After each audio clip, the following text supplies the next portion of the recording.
It's kind of a crazy Friday. I don't know why Elon Musk keeps insisting on having these Twitter files drop on the worst possible press day.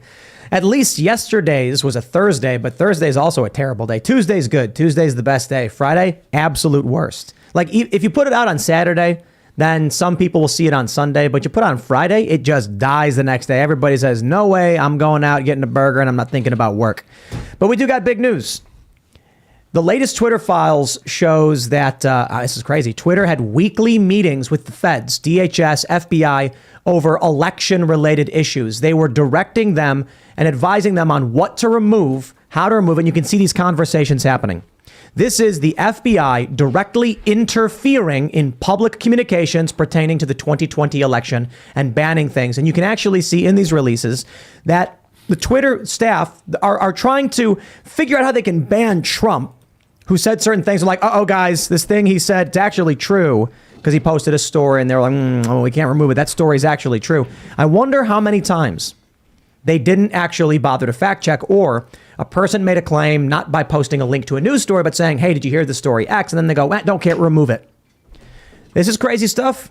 We're getting more and more, and there is just a wall of tweets from Matt Taibbi breaking down how this all went down. So we will be talking about that. We also have Elon Musk confirming politicians running for re-election were shadow banned during their election campaign. So direct election interference, FBI and law enforcement involvement. And then the craziest thing out of all of it, earlier, Mike Cernovich tweeted that several trust and safety members of Twitter who resigned should be criminally charged because these people refuse to take down child exploitation. Elon Musk made a statement. Jack Dorsey said this is not true. It's false. And then Elon responded with the receipts that Twitter was not taking down child exploitation. I wonder why it is that these people stayed at the company for years with a child abuse problem. And the moment Elon comes in, starts cleaning it up, they go, oh, I can't be here anymore. I can't allow this. Gee, I wonder what's going through these people's minds. We got other stuff. Elton John quit. Maybe we'll talk about it. Kirsten Sinema has switched, or she's quit the Democratic Party. So there's some political stuff involved, and we'll get into a lot of it. Before we get started, head over to timcast.com, become a member, and support our work directly. When you become a member, you are not just supporting us. We use Parallel Economy. This is a payment processor co-founded by Dan Bongino, and it is censorship resistant. It's called Parallel Economy. We are actively seeking to build that parallel economy to fight back against censorship and manipulation. And this is just one path to doing it. So when you become a member, you'll get access to uncensored segments of this show Monday through Thursday. You'll get Cast Castle and Tales from the Inverted World, but you will also be just generally supporting this effort to construct a parallel economy. We've got some documentaries coming out. We've got a coffee shop in the works, and we've got some other projects.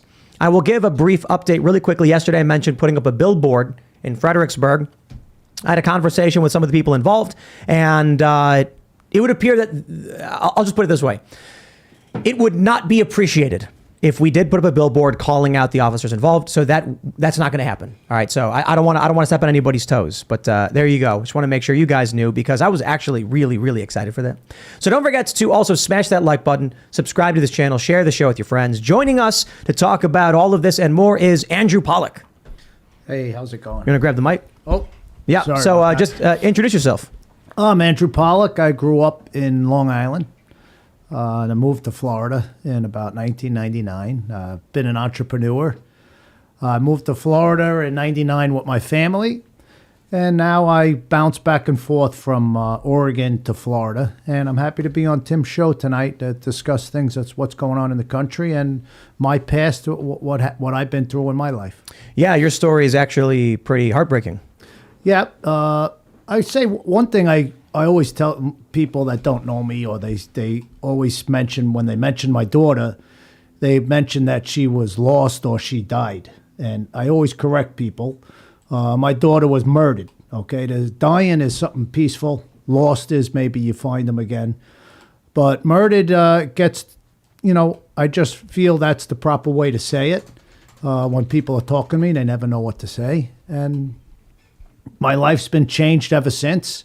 And I've been on a mission to educate families, to better equip police departments in the country to respond better. And I'm a pretty busy guy, and I have 2 children that live in Florida that I love. One of them's watching, or 2, they're probably both watching. And I'm happy to be here with you guys and shoot the crap. For context, your daughter was lost in the Parkland. I just told you we don't say lost. You're right. Your daughter was murdered in a school shooting. She was. I just don't take it the wrong way. That's Thank the way you. I say it. I'm a little wacky, but Yeah. because lost was maybe I'll find her one day, So she was murdered in 2018. She was a senior. It was horrific. It was the worst thing that could ever happen to a parent ever. And there's not a moment that goes by that I don't think about my daughter and trying to make it so another family would never have to go through what I've been through. And that's what drives me to come on shows and to travel the country and to help law enforcement. Right on. Well, thanks for joining us, man. We'll get into that as well. Sure. We also got Luke hanging out. It's a crazy story. We're definitely going to be talking about that, plus a lot more. My name's Luke Ridowski here of wearechange.org. Today I'm wearing a t-shirt that says I tested positive for freedom. Nice. My symptoms are that I'm not a punk, and I don't believe the government should be using force and violence to put ideas onto other people. So if you agree with me and also have a case of the freedoms, you could get the shirt on thebestpoliticalshirts.com because you do. That's why I'm here. Thank you again so much for having me.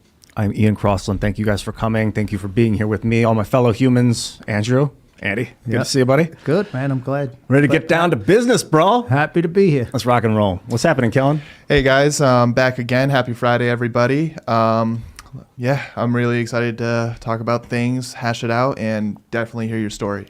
Right on. Cool. So just another quick clarification for those that don't understand. I wanted to put up a billboard of those bad cops, right?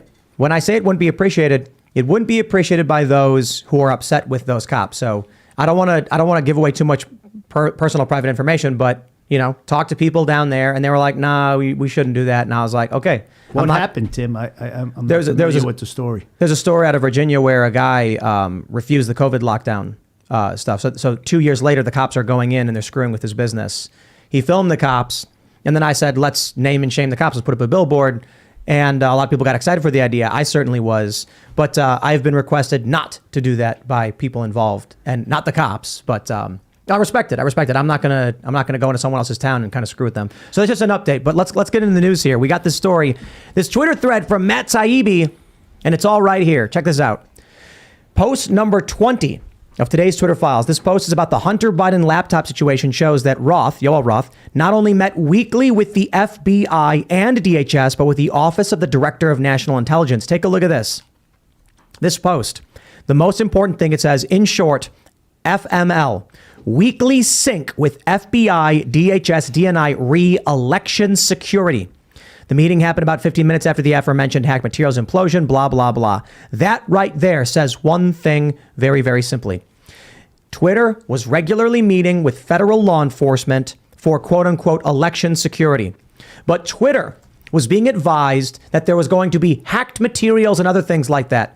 We know that the FBI contacted them specifically about that. We now know they had consistent weekly meetings to the point where they were actually like, oh man, gonna have to miss our weekly meetup with federal law enforcement to figure out what's not allowed.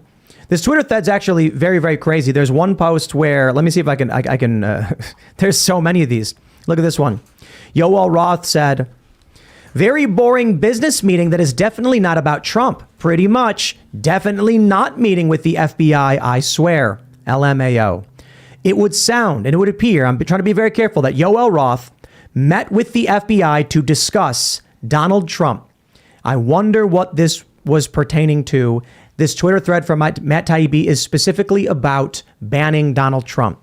He says, after J6 internal slacks show Twitter executives getting a kick out of intensified relationships with federal agencies, here's Yoel Roth lamenting a lack of generic enough calendar descriptions to concealing his very interesting meeting partners. Sounds to me like the FBI was meeting with Twitter and they colluded ultimately to come to the decision to remove Donald Trump, the first sitting head of state to be suspended from a platform. And aside from that, the other information showing that they were having regular 2020 election security meetings.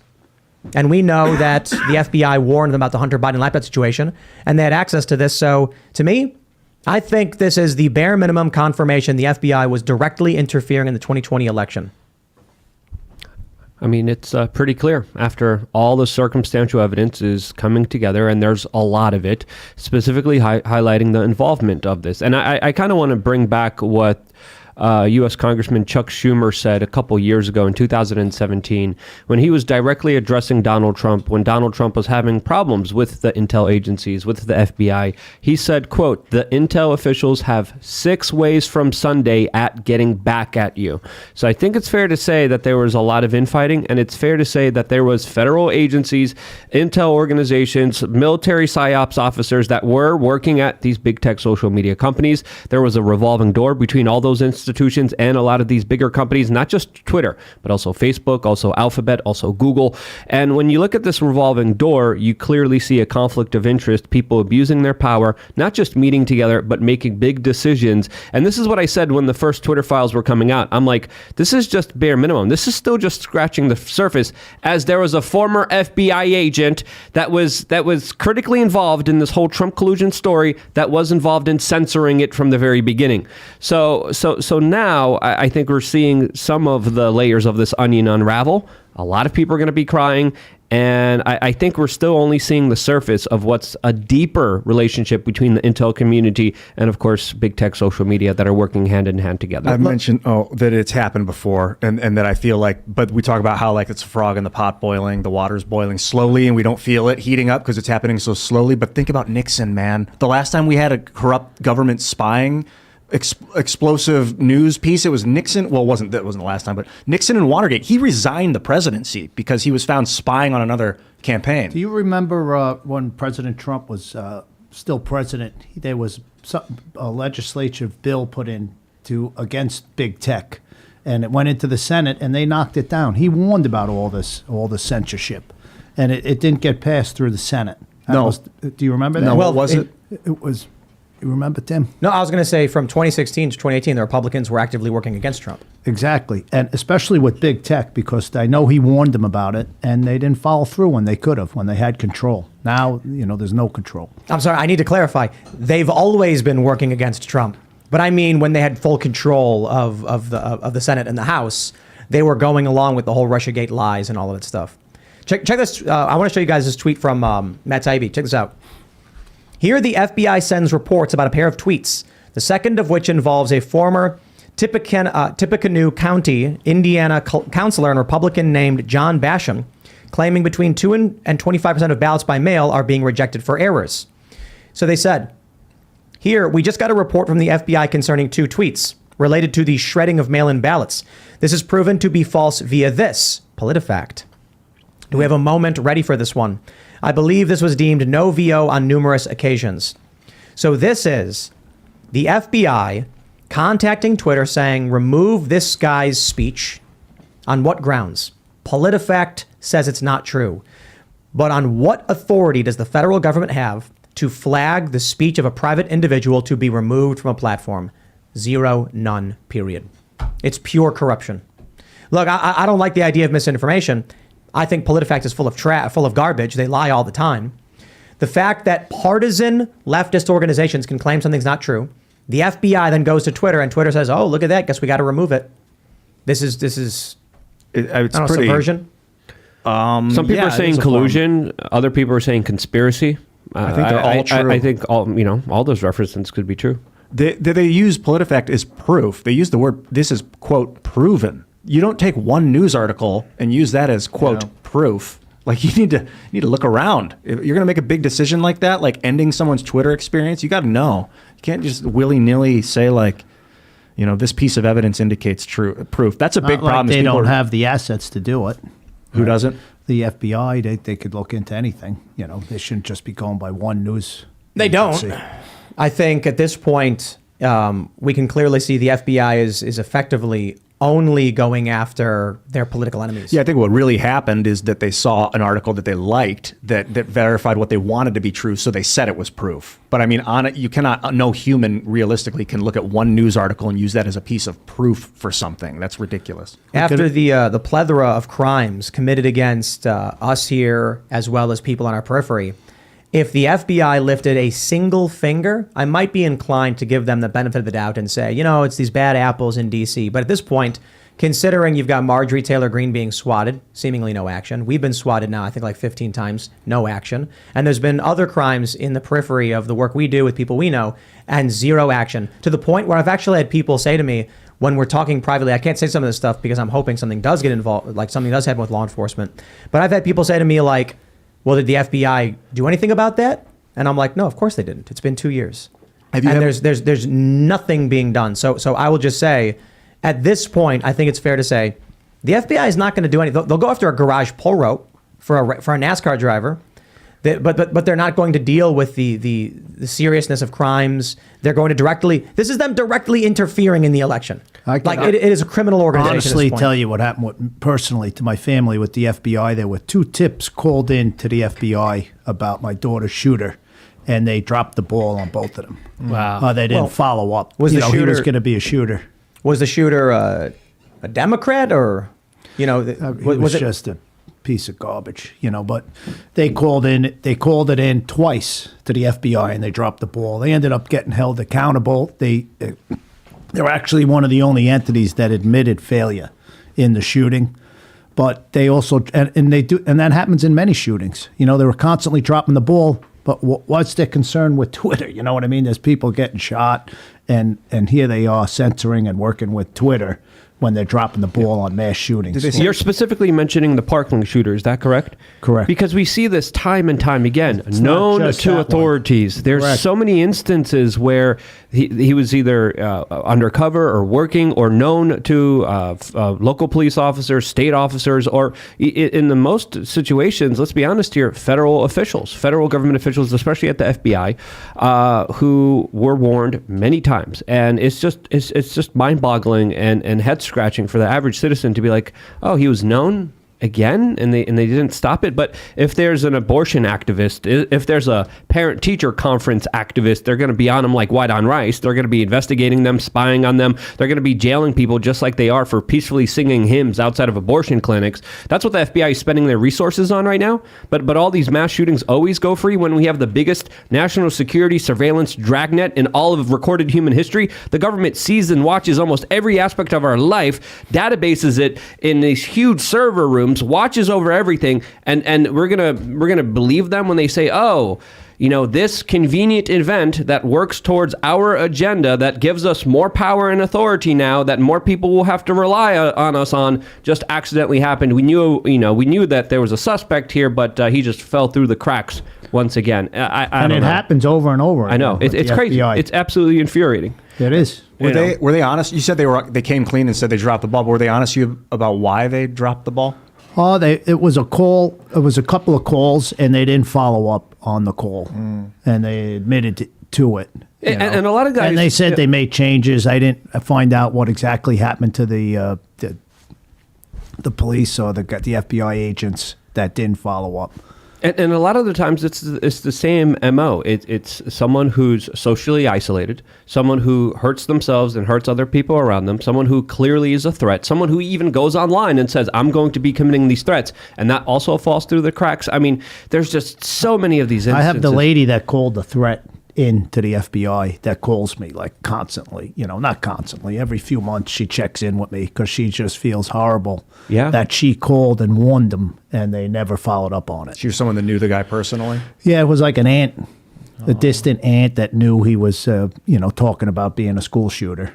And she had called the FBI and the police department and they didn't follow up correctly. And the rest, we know what happened.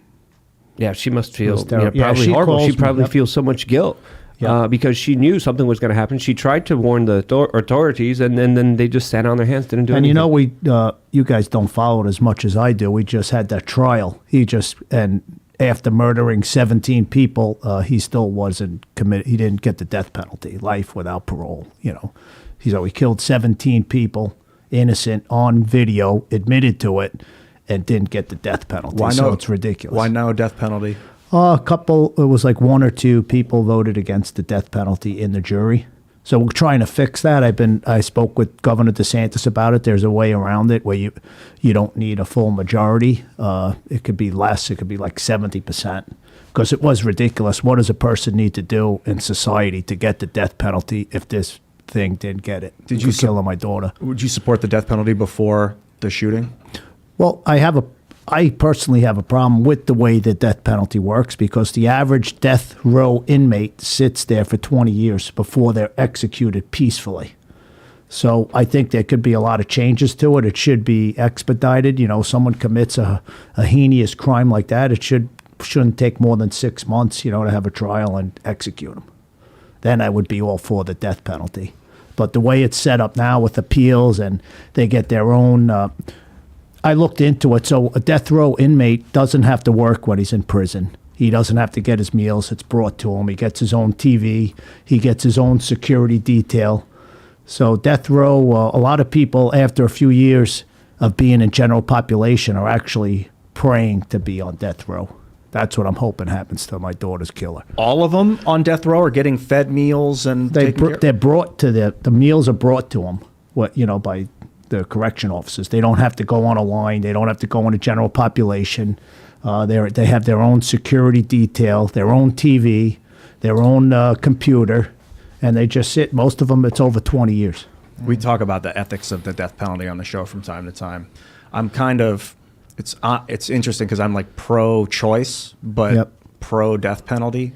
Maybe I'm just a killer. I would. Well, we're all killers in a way, but I would be more for it if it was under 20 years. To sit 20 years in a cell and it's cost. Broward County, where he was housed, it cost the county $4 million just keeping him in the prison system awaiting trial. In Canada, they banned the death penalty, but they're expanding their euthanasia efforts very aggressively, which is absolutely mind-boggling and absolutely totally backwards in my opinion. But if you don't mind telling us about this, a little bit more details about this FBI story, because again, it's either they miss it or they're either trying to find someone who's mentally ill and goading them into doing something, as there's also a lot of documented stories of people coming together saying, hey, I had a mentally ill child. The FBI worked undercover and tried to push them to be extremists. There's a lot of those stories as well. But what did this woman, do you have some of the details here? I know you don't have a lot of the notes in front of you, but there was 2 warnings. One was from like a chat room. The first one came from someone in a chat room to the FBI. And the other one was from like an aunt of his calling the FBI that he was going to be a school shooter. Wow. And they failed both, both Holy of them. cow. They didn't follow up. Yeah. The police and the sheriff's department didn't follow up either. What's pretty bad is there was this guy, Deputy Eason, his name was. I remember these names. He got called to follow up that he was going to be the school shooter. He doesn't go and follow up on the tip, right? So, of course, he was able to go and kill my daughter that day. But he's also one of the deputies that went to the school and didn't go in the building. Wow. So he failed miserably not following up the lead. And then he goes to the high school and lets kids get killed inside a building. Doesn't go in with a gun and a vest. He sits outside. Just like Uvalde.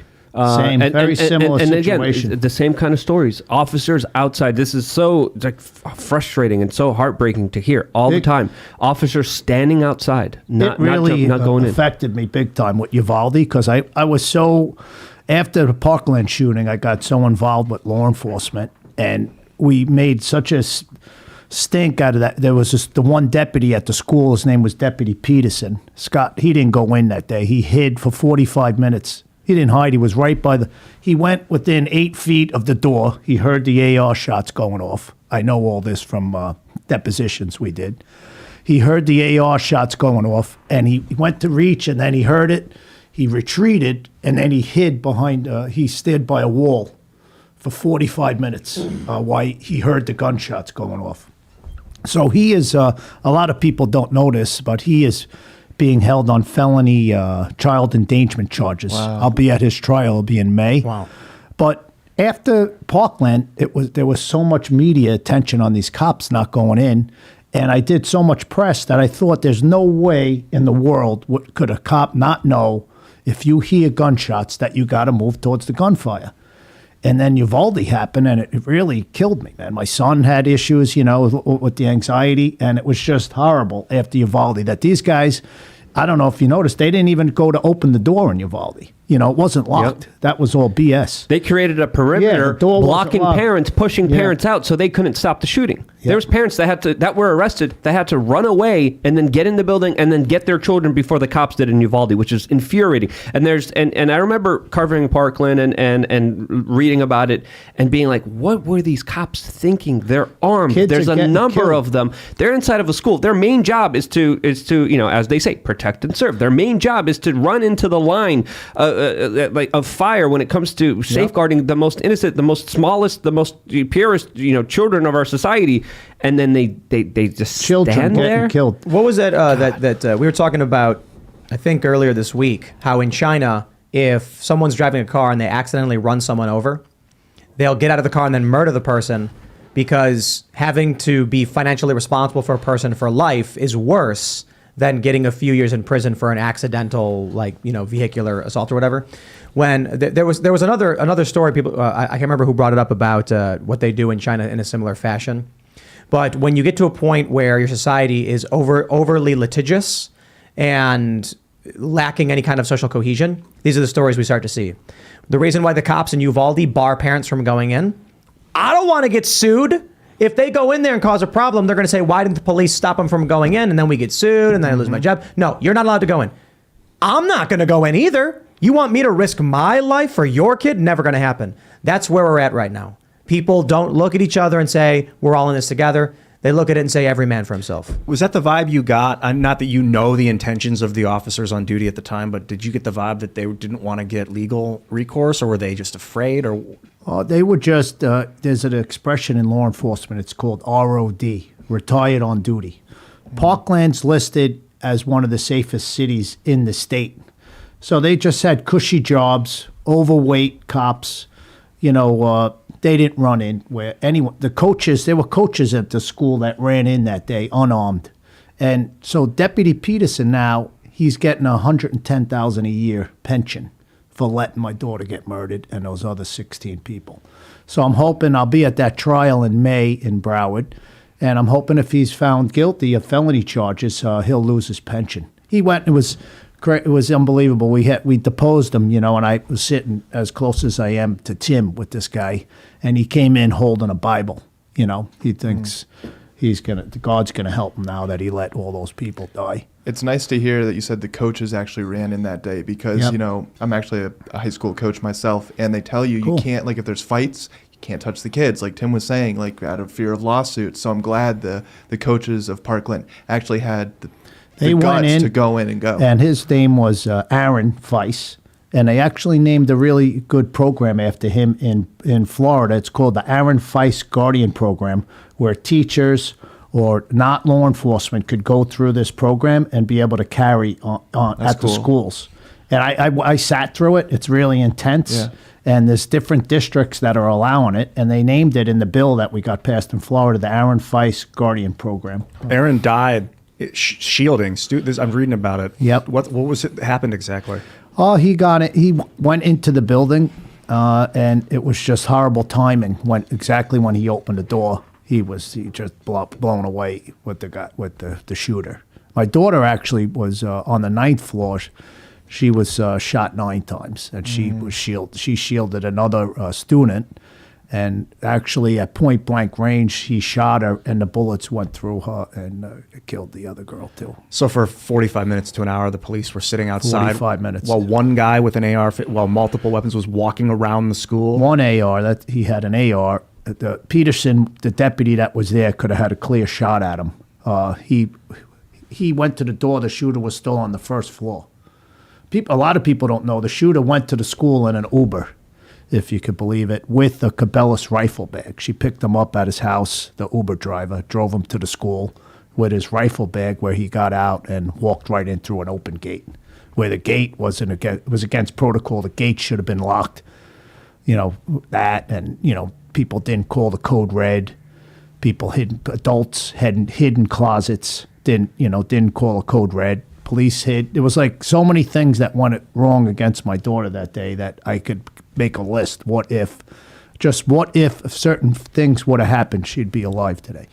Do they have gun-free zones in these places? I think every school's most of them. Because I'm wondering about an Uber driver seeing someone come with a rifle bag and being like, "Oh, a school, you say, huh?" And driving them into this place where there's, I guess my view of it is the law, gun-free zone is meaningless. Oh, well, criminals don't follow gun-free zones. But even Uber drivers don't understand. Yep. They will pick up a person with a gun and drive them right into it. Yeah, with the rifle bag. Carried it with the Cabela's rifle bag right into the school and never said anything. They thought it was normal to pick up a kid before school hours. No one's even there. It was just one of the things that went against my daughter that day. So what do you think? It sounds like the people who were armed were the people who shouldn't have been, and the people who should have been weren't armed. Yeah, the coaches. But now with certain districts, the coaches could go get, from what happened, a coach can now go through this Guardian program and be able to carry on campus. But it's foreign. Not all can't, it depends on the county. If you live in a conservative county, like I'm going to in January, the superintendent's going to be carrying an AR pistol. That's up in Bradford County where I'm doing some things with law enforcement. So I hear a lot from these Democrat establishment gun control types. They think that it's nightmarish, this idea that teachers would be armed, that we would have special law enforcement armed in these schools. But the crazy thing is, if you go back in time, they had gun clubs at high schools. Mm-hmm. Yeah, rifle clubs. Rifle clubs. People had guns. People were armed. And then we slowly started banning them. Now the idea of just going back to the way things used to be is shocking. Like, oh, how could we? But I don't know. I'm curious your thoughts. What do you think? I mean, the problem really with a lot of these shootings, what Democrats focus on gun control before they even know the facts. Like the kid could have been cutting animals up in his backyard, threatening to kill people, rape people, but they don't look into any of the failures before or prior. You need to see what happened before to prevent things from happening in the future. So Democrats, when they focus just on gun control, it doesn't solve a thing. But that's one thing I could say really what happened in Florida. It was Governor Scott at the time. He formed the Marjorie Stoneman Safety Commission, and I was on it, and some friends and other fathers that had kids killed, and deputies and sheriffs and lawyers, and they dissected everything that happened in Parkland, and they made changes in the whole state. And Ron DeSantis, who I'm friends with, he removed the sheriff. He was unbelievable, the guy. He removed that failed sheriff the first month in office. Ron came down. I got a call from him. He goes, "Andy, we're going to remove that sheriff."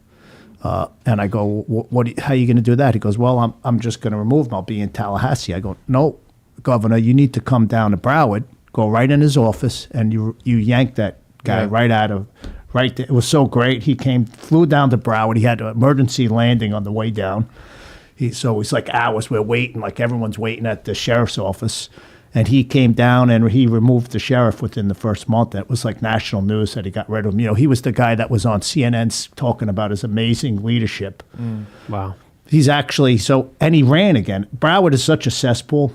So he actually ran again for office and almost won. Wow. That's how bad how blue and evil Broward County is. What do you think about these kids who got really famous from what happened in Parkland? They started becoming, I think for the most part, the media props up this group of young people who are very much gun control activists. Yeah. But then you had Kyle Kashev, I'm probably pronouncing your name wrong, Kyle, who is more pro 2A. I'm curious your thoughts on how the media handled it. Well, like I said, they focused on just the gun control, and they didn't accomplish anything but registered Democrats. That's all those kids accomplished. When it came time for running school board races, they were nowhere to be seen. When it came time to get rid of the sheriff, nowhere to be seen.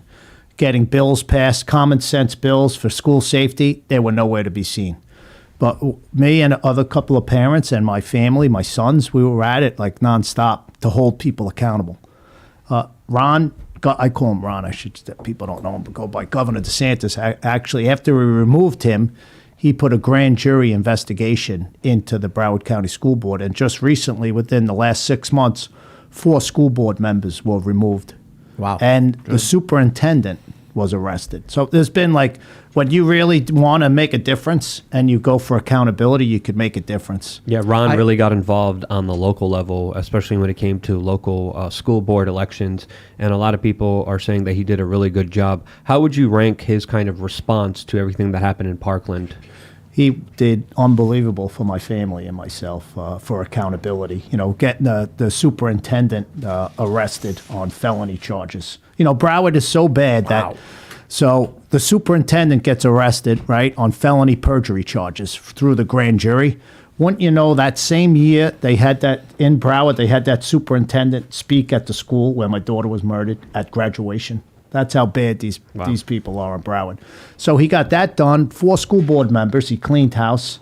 And the deputy was arrested, and the sheriff was removed. And he just did, like, where could that ever happen? Where I could tell you that I met him, and he told me he was going to hold these people accountable, and we did. We removed them all. They got arrested. They're on charges.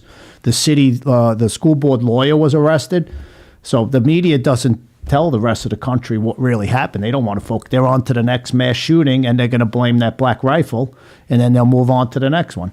That's where they get all their attention. You know, we on this show, we talk about a lot of the problems that are going on. We open up the show with discussing, you know, FBI interference in elections and stuff. And it very much feels like we're constantly pushing this boulder uphill, endlessly pushing back against this. But for your story and what we've seen with similar stories, it's not just pushing a boulder uphill. It's like being on fire at the same time, where something so devastating, so destructive to your life, this problem that you've not only experienced, the pain you've experienced, but you see the solutions, you want the solutions. I can't imagine what it must be like to have people working against you. These political forces that we complain about, I couldn't imagine being in your situation. Well, one of the worst, my daughter getting murdered, that tops everything. But that day my daughter got murdered, I had a Trump 2020 shirt on. And some reporter, I was waiting at the hospital praying that my daughter was alive, takes a picture of my Trump shirt. And the hate that I got, even with my daughter, like the people were blaming me for my daughter getting killed on social media because I had a Trump 2020 shirt on. So, you know, there's a lot of things that I've been working on to try and prevent these shootings, and working with law enforcement. One thing I'd like to tell you guys, that one of the biggest problems that society doesn't realize, because you talk about mental health, it's such a failed system, the mental health treatment in this country, and what happens to these people that are mentally ill. And I know this factually because my wife is an ER physician, so she constantly sees mentally ill people coming into the hospital.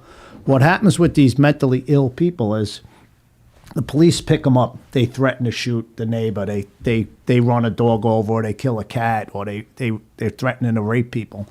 The police just use the hospital as dumping grounds. It doesn't get put on their background whether they threaten to kill 10 people, blow up a building. They go right through the system. They drop them off at the hospital. They're out in 24 hours with no background. So Democrats can make all the laws they want, you know, for backgrounds, so you can't buy a rifle. But if someone who's mentally ill or a criminal doesn't get a background, all the gun laws in the country are never going to prevent it. Yeah, and it's not just that. I think it's also fair to say that a lot of these people just get thrown pills, specifically SSRIs. I don't know if you heard that conversation or have any kind of understanding of it from a lot of these kind of sickos who just get thrown these pills that mess up their brain chemistry. Do you have any knowledge of that? And was that related to Parkland as well? He was on those type of medications, but there's so many kids that are on it that don't commit these crimes. Like there's kids that play violent video games, you know, and don't go out and kill people.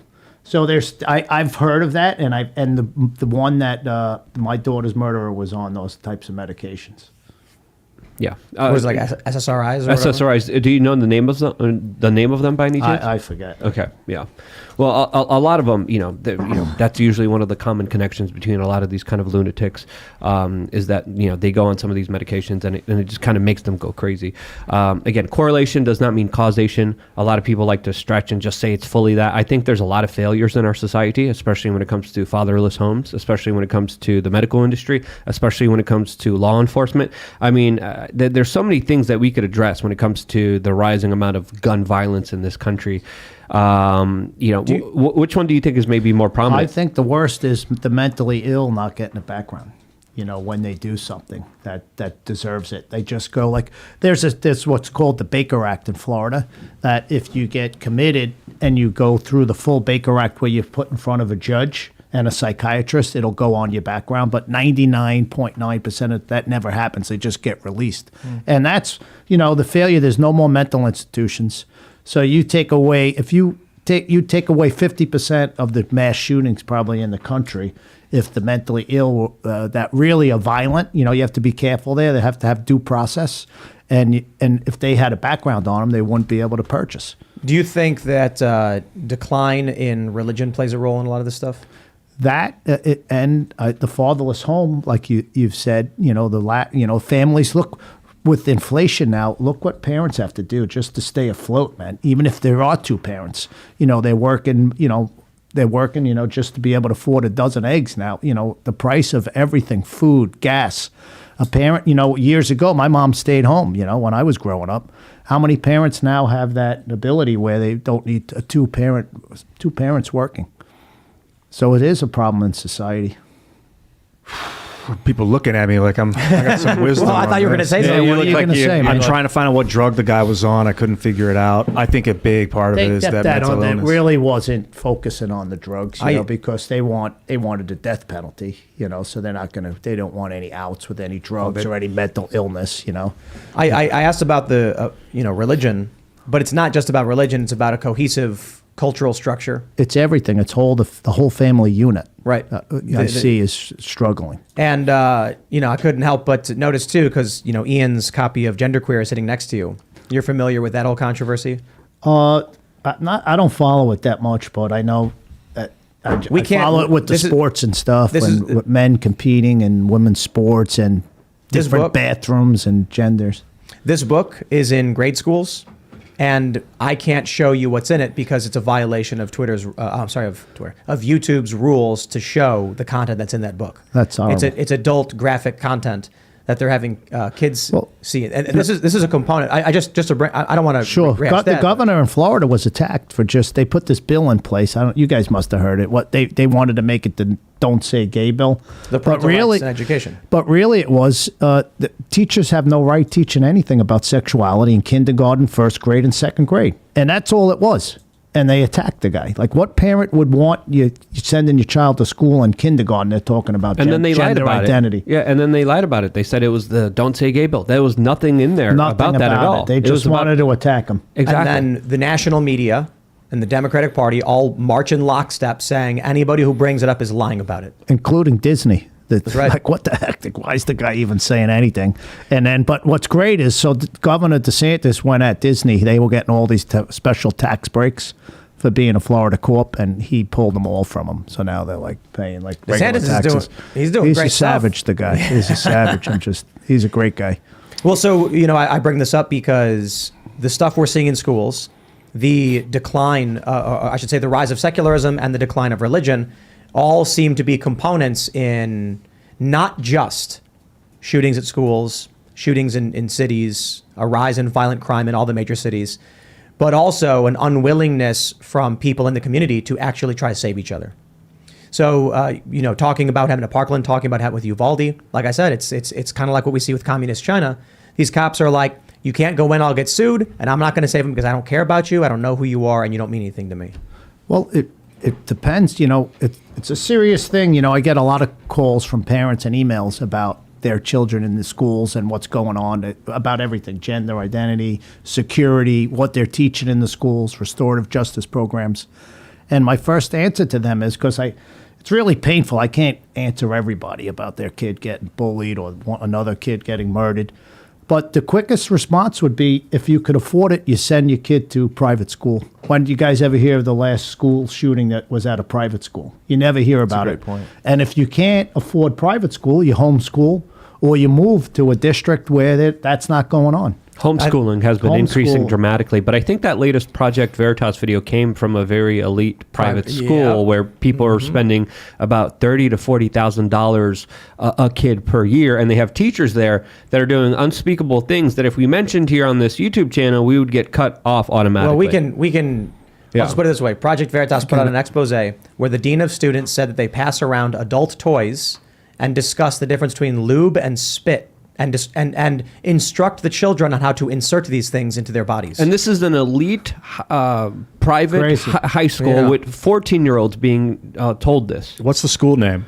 I'm going to have to double check. Francis something. Francis Park or something like that. Francis W. Park. Yeah. Private Well, school, it goes Chicago. back to like every community, the parents have the power to make a change with their elections. And it all starts, like you mentioned, the school board elections are more important than who's living in the White House. But you look at what's happening. It's all tied together. When we see the economy start imploding, these parents don't have time to go to these meetings. They got to work 2 jobs, and they got to work 2 jobs each.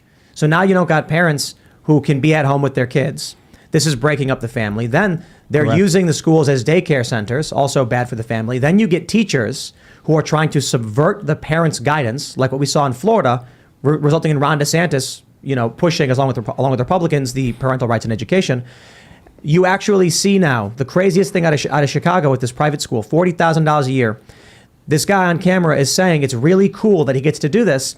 And when Veritas exposed them for showing children, young kids, these adult objects and describing their use and insertion, the school defended the dean. The school defamed Veritas, in my opinion, said that they were malicious, actively defending the depraved behavior.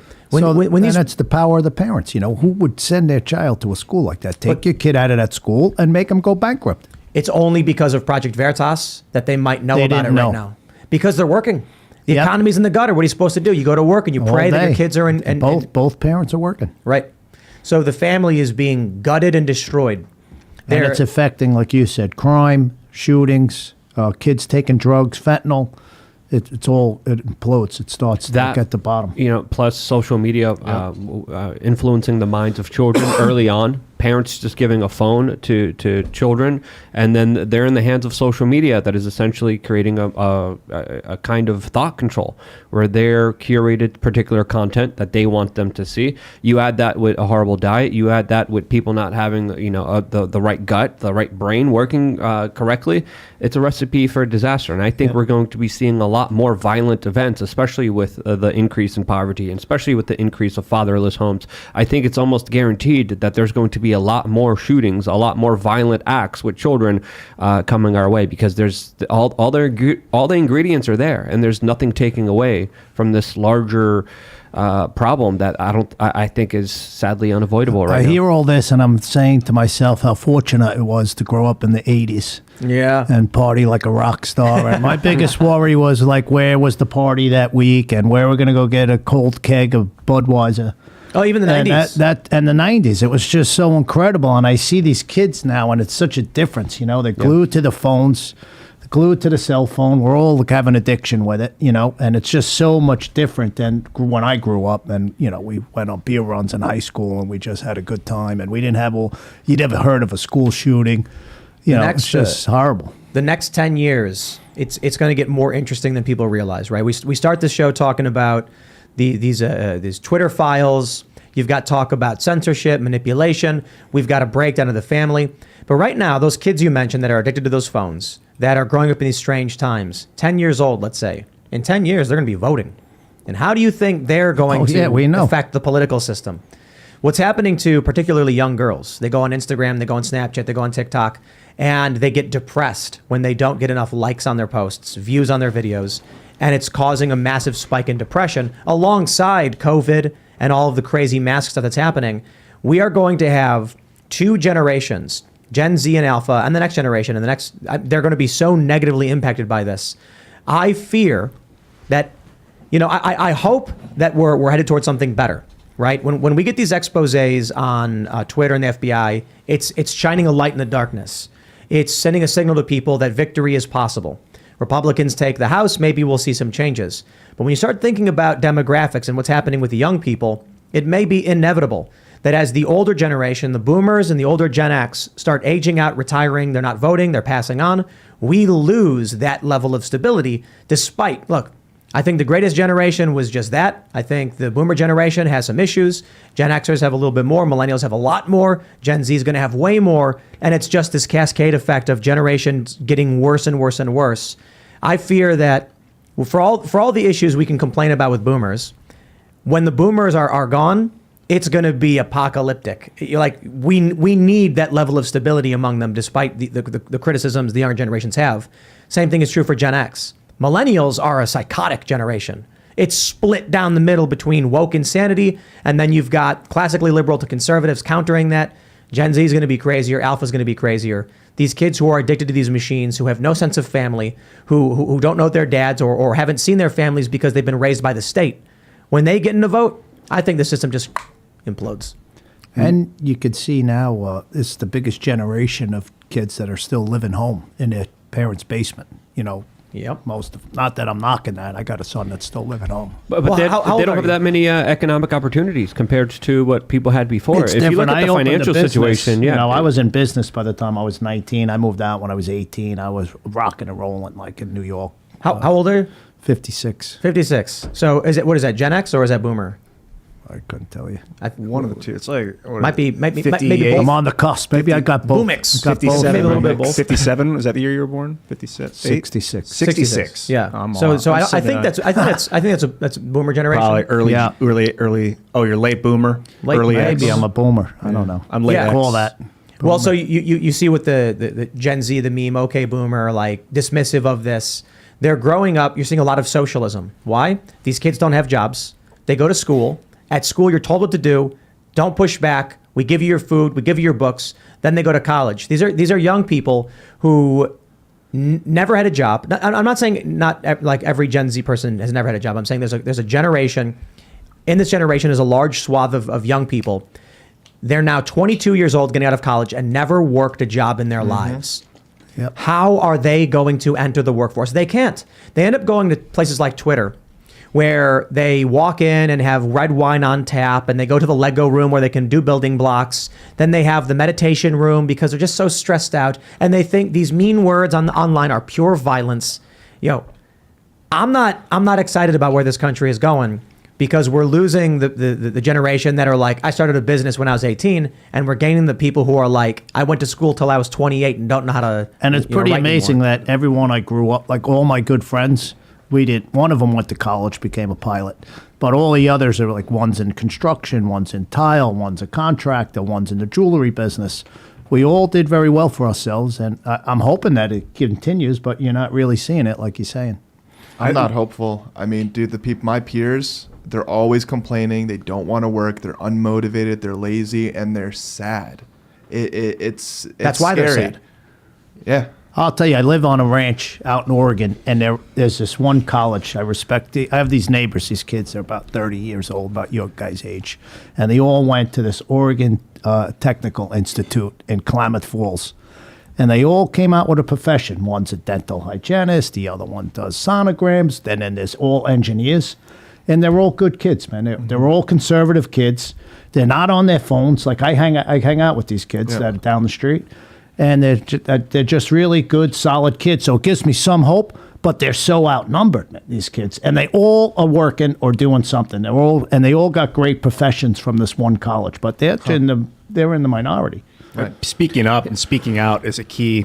It requires a lot of brain. I mean, you could argue like, LOL, is that really that much work? You're on a TV show talking, but like, physically, I'm mentally exhausted. But we just need people to be honest in public. The more people from Gen X that are honest in public, I blame my own generation. I see a lot of my old friends from high school just like floating, just waiting until they die, basically enjoying the fruits of what our grandfathers did for us. Well, Klaus Schwab said, you will own nothing and you will be happy. That's the plan that they have implemented. That's essentially where we're headed towards and the society that we're at. But people aren't happy. They're just drugged up. They're just given a lot of pills. That's the point. They're making marijuana legal everywhere. That can't be helping all these kids. Smoking weed every day. Overdosing I with think- any drug is a problem. Alcohol, too. That's a big one that's insidious in our society. I think South Park put it really well when South Park did an episode on pot, and then it was actually funny. It's they hired this company where people pretend to be their kids from the future, and they're drug-addled losers who are like, you don't want to smoke pot, man, look at me. And then the kids are not stupid, and they're like, this is ridiculous, we don't believe it. Then at the end, Stan's dad says, look, we just don't want you smoking marijuana. And he's like, why don't you just be honest with me? And he's like, well, son, the truth is, marijuana makes you okay with being bored. And then when you're older, you'll find that you're not good at anything. And that was just like the simplest explanation of when kids are out partying and drinking, it doesn't matter if it's pot or anything else, without direction, without discipline, without stability, they end up, as young adults with no capabilities. So they have no mission, they have no drive, they have no skills, and they're angry. Why can't I buy that new car? Why can't I get a nice, why is life so hard for me? And it's like, well, you spent your teenage years doing nothing. For the people who are successful like you said you went into business when you were 19. Yeah. I don't know what's the answer then. You guys are younger than me. I What are we going to do with this generation?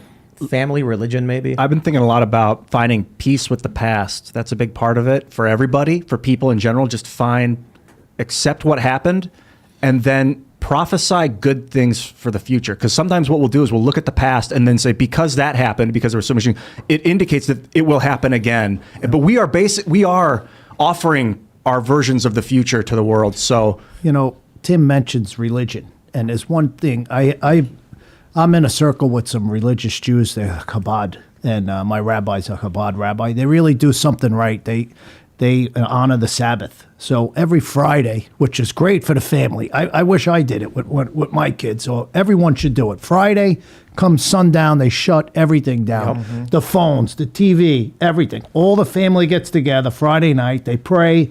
They have a big dinner. They have some drinks. They chill out all the way till Saturday sundown. How much better would society be if every family did that? And it's really one day. Several I orders of respect magnitude it. better. And what else is awesome? This is what a lot of people attribute to a lot of the success. So one of the most epic things about Islam is fasting. I've been looking into the tenets of Islam. There's 5 pillars, and one of them is Ramadan. It's this month-long scorching heat. Ramadan means scorching heat. When they lived in the 9th month of the year, like September, and they just had to live under the burning sun. So they were fasting to survive, because if you eat in the burning sun, you're going to burn.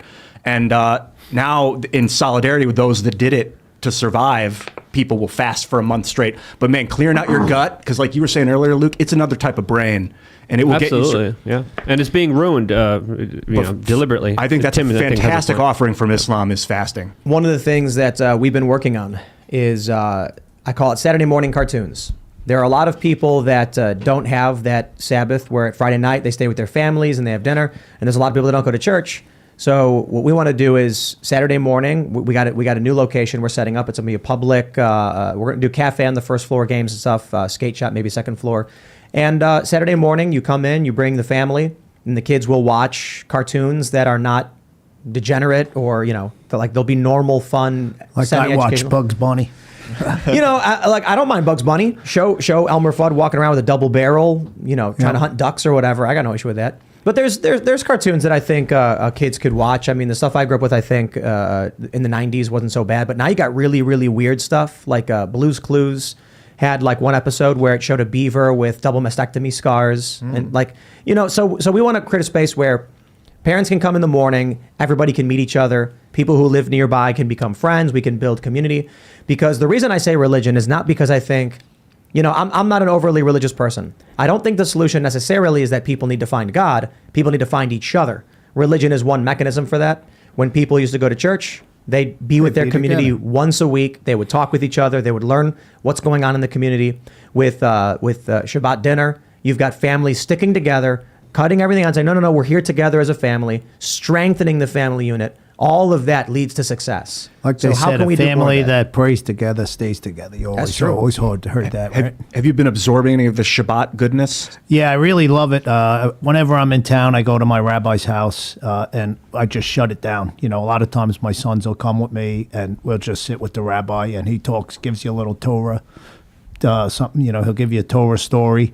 And I have a rabbi in Ashland when I'm in Oregon, that I'll hit up his house or the temple once in a while for the holidays. But it's important. They always stay in touch with me. We built, through my foundation, we built 2 playgrounds. I was able to raise money, and we built a playground in Florida and Coral Springs at the temple, and I built one in Ashland also. What do they look like?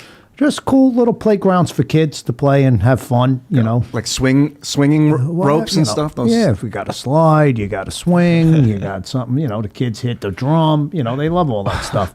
But through my foundation of raising money, we were able to do that for the temples. And I enjoy going. I think it's, like Tim mentioned a few times, it's very important, a family staying together and doing things like that. Even if, not so much religion, but it's the getting together and just being with your family. This is why I think they shut the churches down during a COVID pandemic.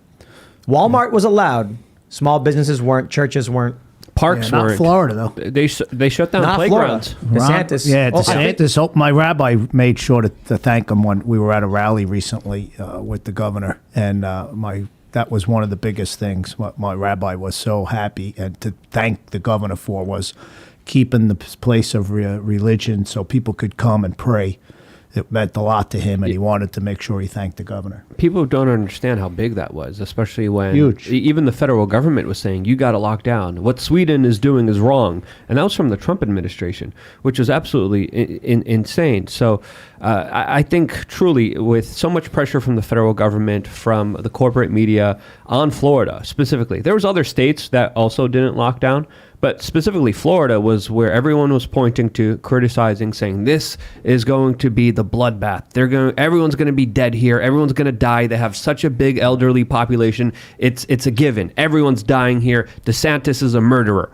And DeSantis said, no, I'm going to not bow down to your emotional extortion.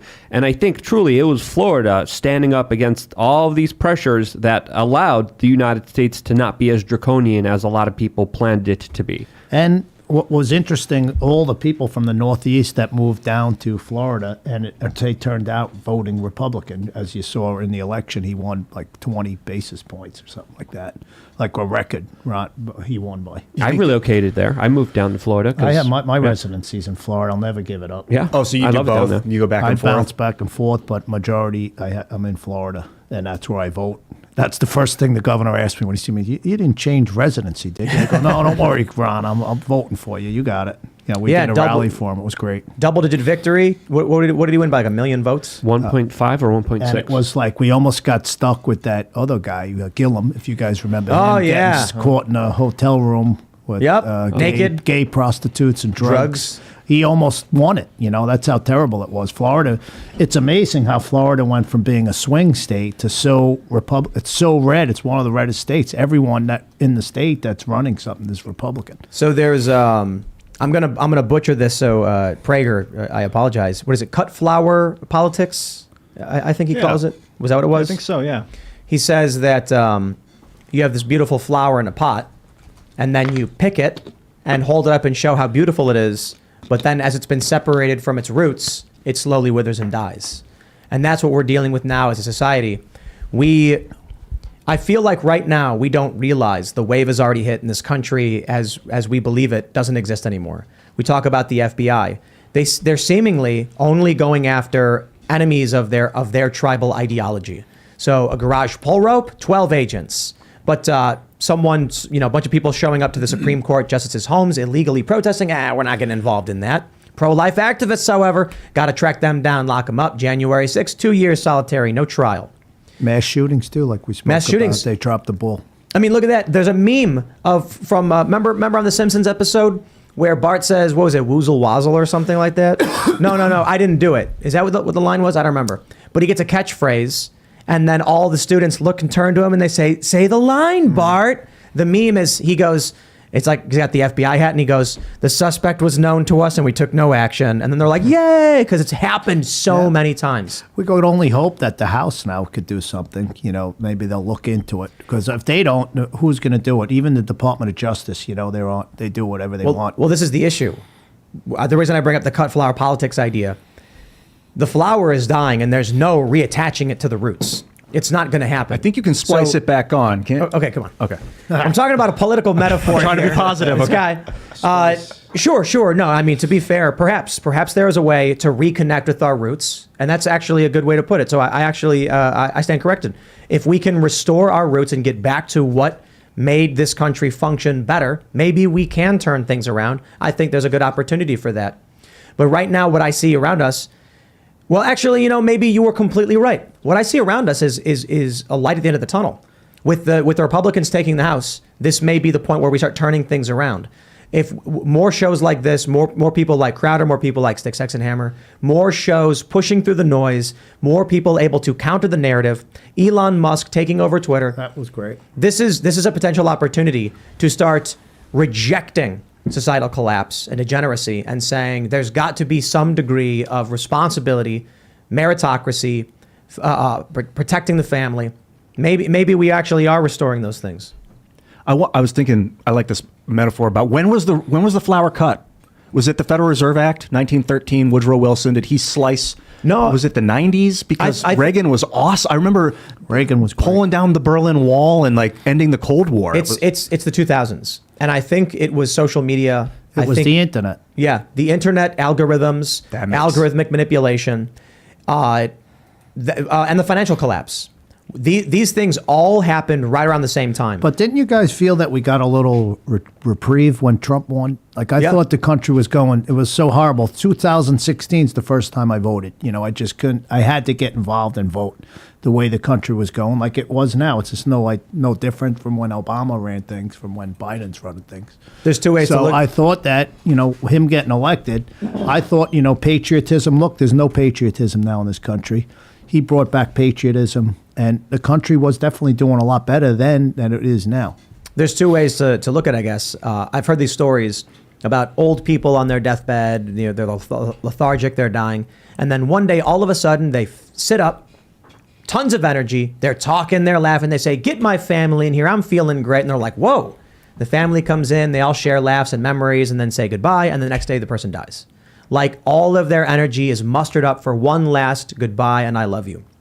That scares me, that idea that the resurgence of Trump was the last mustering force of people who care about this country and believe in the values that made it great. You believe that? No, I think it's a possibility, but it's also possible that Donald Trump was a shot of adrenaline, that he was that EpiPen straight into the thigh, and now we as a country went, So as we have these bad things still happening around us, we now have the rise of people like DeSantis. We now have the narrative machine crumbling. We now have Elon buying Twitter. Far from perfect, this guy Elon, but he's releasing these documents. He did more for social media than any GOP ever did.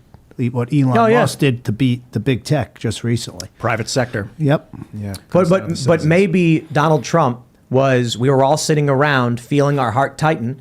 And then Trump came along like an EpiPen. For all his faults, he was a shot of adrenaline. And now the vision's very clear, and all this transparent nonsense. You're like, what? Like the FBI is directly involved with it? I mean, we kind of had the feeling this was going on. He was screaming it from the top of his lungs about it for years. You know, the FBI, the Department of Justice, the collusion, the Russian BS. You know, and it all came out to be true. Let's talk about some what's going on here, because this is a dark subject I want to bring up. We got Mike Cernovich here. He says, ask anyone inside a large organization who is really in control. The answer is always HR. Twitter's trust and safety was HR on Liver King levels of steroids. You crossed them and you're out for being dangerous and a threat. He said that in response to this tweet from Daniel Bostic, who says, Cernovich just exposed a divide between Elon and Jack. Either Jack was lying all along and is carrying on the deception, not super likely, or his company was totally hijacked by far-left activists and lawless corporate bureaucrats, very likely. Let's get into it. Mike Cernovich responded to a tweet from Twitter's Trust and Safety saying they were resigning. He said, "You all belong in jail," and linked to a story from the New York Post. Twitter refused to remove child porn because it didn't violate their rules. Elon Musk says, "It is a crime that they refused to take action on child exploitation for years." Jack Dorsey said, "This is false." Elon Musk responded, "No, it is not. When Ella Irwin, who now runs Trust and Safety, joined Twitter earlier this year, almost no one was working on child safety. She raised this with Ned and Parag, but they rejected her staffing request. I made it top priority immediately."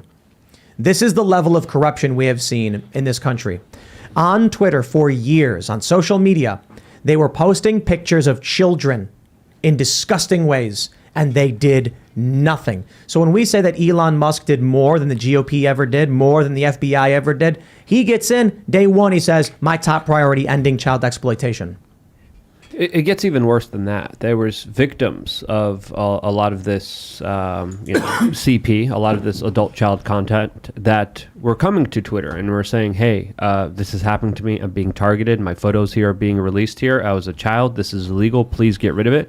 Twitter was like, too bad. We're going after all the Republicans. We're going after... We're going to ban Laura Loomer. Yeah, we're going to ban people for their political speech. And that right there shows you the priority that they had there. As of course, I was screaming about this years ago. I was like, there's ISIS on the platform. There's people Cutting beheading heads off. people. Yep. There's radical Islamists recruiting on the platform, and your main priority is a satire comedian? Are you freaking kidding me? You have so much to do, and you fail us time and time again. You So have the Ayatollah of Iran saying death to Israel, death to America, and he nothing happened with his Twitter. well, Chinese propaganda, Chinese Yeah, government actors nothing. coming on. Nope, that's fine. yeah. So seeing Jack come out and then being smacked down by Elon Musk is absolutely promising, because what Elon Musk is talking about here is criminal. If you know a crime is going on and you don't do anything about it, you're a part of that act. A lot of people get charged for this, for being an accomplice. There was children coming to Twitter and they ignored them. Well, that is absolutely that should let's- boil your blood right now. Let's contextualize this. It's not like, what was the last episode of Seinfeld? The Good Samaritan law, they get arrested. It wasn't like someone was standing on the side of the road, they saw someone getting kidnapped and went, I'm not getting involved. No. This was, they're driving the car and they get an Uber and they pick someone up who's like grabbing a woman off the street and throwing them in the car, and they're like, hey man, I'm just a driver, don't mind me. That's what it was. Twitter was facilitating this. Twitter had created a platform allowing these people to do these things, to post these things. They were the vehicle by which this stuff was delivered. And they had an obligation to say, we can't have that illegal activity in our bus. But And don't they you did think nothing. It's not just Twitter; it's every social course, media of course, platform. of course. Because they're smart, man. You got to give it to them. They control all the social media. They won these elections, and they control the universities. Like before, you were saying they control education. The Democrats, you got to tell them, they did something right. All the social media, mainstream media, education, they control everything, and they're ruining society. So if we don't do anything about it now, like Tim says, we're going down a terrible path. We built Minds, the social network, and I was an administrator for like 5 years, and we had to deal with this. Fortunately, it was a smaller amount of people per day, probably 1% of what Twitter gets, so it was still manageable centrally. We still had centralized administratorship, which is a fault of a system. A centralized planned system cannot handle that amount of child porn that will come on. But you send it immediately to the FBI. If you find something illegal, particularly something as your egregious as company. child porn, FBI immediately is notified, and it's removed. You can't even have it there in a holding pattern because having it is illegal. So you need to immediately reference and take care of it. It was on Twitter servers as Twitter was meeting with the FBI as they were ignoring the problem. You never saw the feds investigate Twitter for this, but now they're investigating him because Elon Musk took the company over and is prioritizing going after child pornography on the damn program, on the damn platform. Are you kidding me? You think Twitter would have hired who Clinton hired when she cleaned all her emails, Oh, right? yeah, bleached How did it. they not know, you know what I mean? He's going to come in and go through everything and expose them all. Like, how did they not bleach it all? I could see the argument of like, it's just too much data. Like, there's no way we can handle this. But that's like, I agree. So maybe you shouldn't be in control of it if you can't handle it. That's not the argument here. surprised. They knowingly knew it was happening. They knew the victims, and they said, we're just going to keep it up. What Jack said when they said Twitter did nothing to prevent this, Jack said, this is not true. I think it's kind of like double speak. What he's saying is, no, we did some things to try and prevent it. But what Elon's saying is it wasn't prevented. You may have done That some. wasn't their top priority. Their top priority was to censor conservatives, right? So- That's what they were getting at. Somebody posted his super chat. Murph tries. I want to read this one. He says, Elon, we are going after CP, celebrities. Quote, this platform just isn't what it used to be. I'm leaving. You think about that and you think it's a joke, right? But then you think about people like, Harvey over in Hollywood and what he was into. And then, I'm thinking about these Twitter employees who refuse to quit. But then Elon comes in, starts cleaning stuff up. And then all of a sudden they're like, oh, no, now I have to leave. And then you take a look at books like that, Genderqueer, where it's got adult activities in it, and they're showing it to kids. And you have this school in Chicago that Project Veritas exposes, where the dean talks about how he brings people in to share adult toys with children and explain how to insert them and the difference between lube and spit. And you have to wonder, are we just being naive in assuming these people don't want to target and prey upon children. Yes, because there's also the Balenciaga scandal. There's also yeah. the corporate media advocating for child love. There's also, of course, politicians trying to normalize a lot of this nonsense and insanity, especially in California. There's also the FBI for over 30 years that were helping Jeffrey Epstein run an international trafficking and extortion operation as the children and victims were coming forward to the FBI, and the FBI said, screw off. So this is not a coincidence. I don't think this is an accident. On top of that is Sam Bankman-Fried. No child porn involved in the Sam Bankman-Fried thing, but he had like sleeping with like 8 or 9 different women that he was working with. That's not the same thing. But it's That's not the highly same thing. sexualized. No. There's a better point in there, Ian, and it's that they're not going after him. They haven't talked about the sex. I mean, not that there's anything wrong with sleeping with 9 different women that work for you. I don't care. But you could argue about the ethics involved in that. But where's the talk about it? Like, it's so underground sexual, you know. But it's not. I don't care about the SBF orgy stuff. I care about the SBF illegality that they're not going after. Why? Because he aligned with them politically. You got to watch. There's also Cuties on Netflix. There's so many examples of this. Just to go back on this particular topic related to this larger discussion that Elon Musk is talking about. I mean, how more blatant do you need it to get? What do you need politicians ditching their Secret Service and going to private islands? Oh, wait, hold on. Yeah. How more obvious do you need it to make it? Seriously. I mean, what happened with Menendez? Remember that one? Yeah. What happened with Trump's what was it? Transportation secretary, who gave him the sweetheart deal of a lifetime. You know, again, we could keep going This on is a here. problem I have with. It's just there in your face. My And problem with Maxwell. repealing Section 230 protections for these social networks is that someone in the FBI could put child porn on the Twitter server and then go arrest the CEO for holding child porn. You're like, and you can try and track it, but they're so good at hiding where it came from. That's not Section 230 pertains to civil litigation, civil tort. I hope so, but I mean, I think you really do need to protect these platforms. As egregious as it seems, it's hard to navigate. Under that premise, Ian, you're saying that Section 230 actually allows someone to legally hold child exploitative material. It doesn't. These platforms, like you were saying, you can't have it. Section 230 does not protect that. Okay. Yeah. This is it's a long-term conversation about things other than child porn as well, but things that may be deemed illegal and about who's in trouble for having the illegal content. Is it Twitter or is it this person that uploaded it? He's a sheriff in Florida. Like, everybody knows him. His name is Grady Judd. He's like pretty famous. And they're constantly setting up this child pornography rings, you know, always online. You always read about them. They're arresting. So they should be doing more stuff like that. But counties could do that. You know, you don't have to leave it to the main social media platform. If it's happening in your county, then they could set these people up and hold them accountable where they should be. I think it was crazy. The last time he made an arrest in Polk County, a lot of these people were working at Disney. They did a sting operation. Oh, yeah. You remember that? Mm-hmm. Grady Judd did, Sheriff Grady, he did a sting operation and like 10 people were working at Disney. Imagine that. You know, you have your kid, you're strolling around and you got one of those Mickey Mouse kids. And that routinely happens. There's a lot of news stories month after month. Caught at Disney, Disney employee or Disney network. Again, they employ a lot of people, but there's also a lot of coincidences, especially with some of their symbolism and some of their child movies that is also very disturbing and deserves a conversation on its own. So these people get a job at Disney. It's obvious, right? They want to target kids. What other place do you think these people might try and find employment where they can surround themselves with children? Is there another job? Like, you know, public service inside of nursery school, where the kids go, you know? What? I'm trying school? to allude. Yeah. There you go. School. There you go. Yeah. Oh, that's an interesting point. Oh, that's right. If they're going to go to Disneyland or World or whatever, because a lot of kids there, maybe many of these people will go to grade schools too to be surrounded by kids there as well. Ooh, Well, I could talk about the school sexualization, but I mean, you made a good point about the entertainment industry. You guys mentioned Disney, but that whole industry, man, it is dirty for kids. It is dangerous to get kids into that. I was there as an adult and they were trying to get me to do porn. Scary. You can't, raising a kid these days. You just can't. You guys any of you have kids? No. Negative. If I would, I wouldn't be telling anybody. One day you guys will have kids and you'll see, you are just going to have to keep an eye on them, and private school's the answer. Yeah, the world is so crazy. If I would have a kid, I would never be posting photos of it. I would never tell anybody about it because how vicious and crazy some people are. Smart. You know. Yep. A lot of people will. I worry all the time with my sons. Every day I worry where they are. And they're adults. Just because I'm damaged from what I went through, you couldn't imagine something happening to one of them.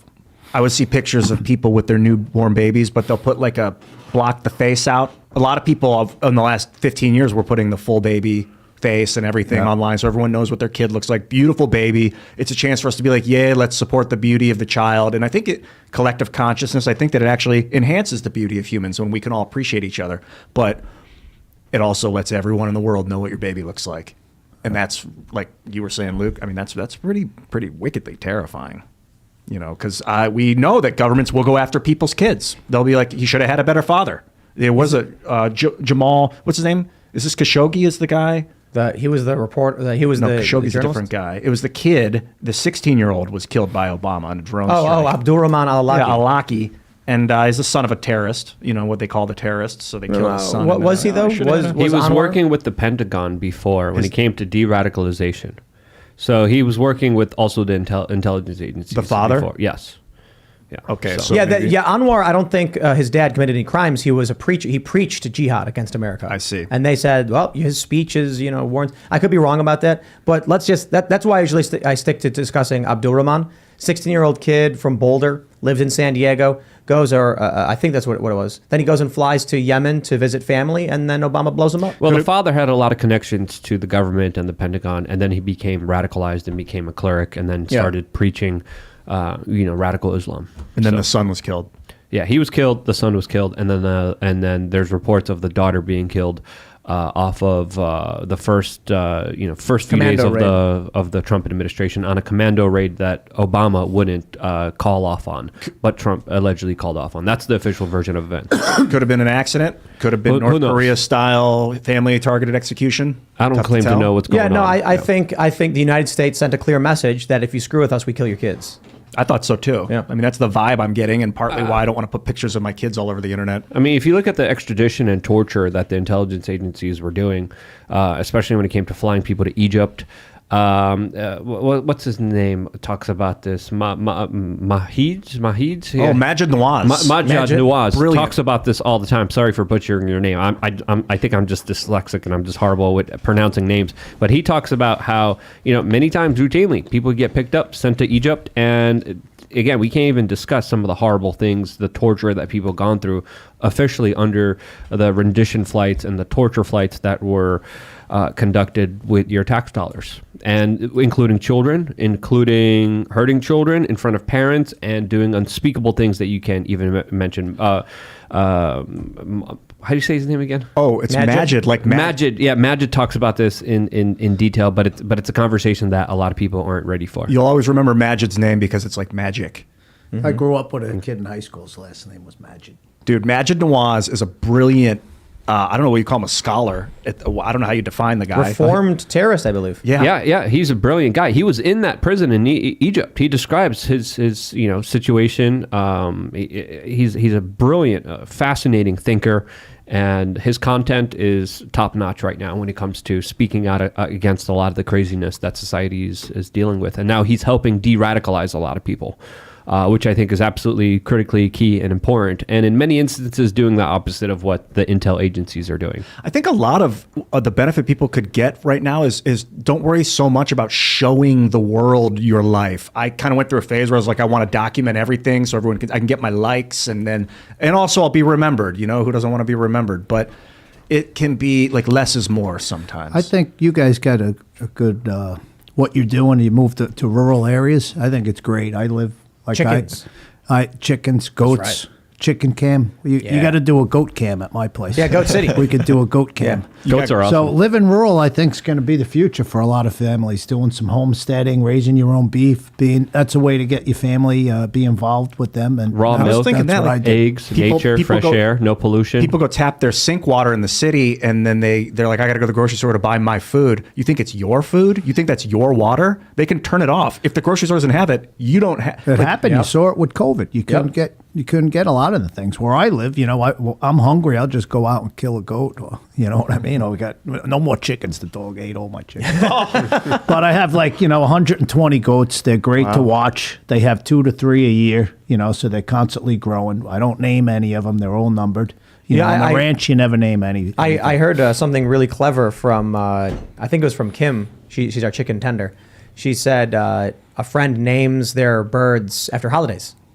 So that one's Christmas, you know. Thanksgiving. That one's Thanksgiving, and then you know when you eat them. Yep, that's pretty cool. But we don't. The only thing that has names on my ranch is dogs.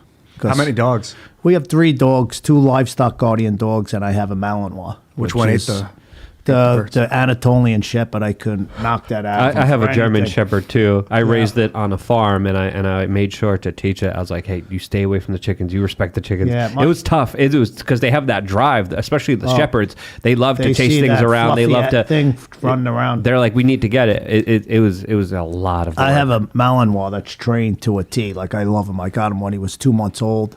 And it was like training him to not go after the chickens. But e-collar is a really good tool for anyone that's training the dog seriously. I have an e-collar, and it didn't take me too long for him to keep him off the chickens. But what's pretty interesting now is, he's a protection dog, and he does everything for me. But now I got him herding too. He loves it, man. He'll go out, like, there'll be 100 goats out there, and he can move them. I got to be really quick with the button because his drive will get too 100 high, goats. and he could easily just break one's neck. How much land do you need for 100 goats? Well, I have about 750 acres. Wow. And we move them. It's pretty. I live in this area that it's free open range.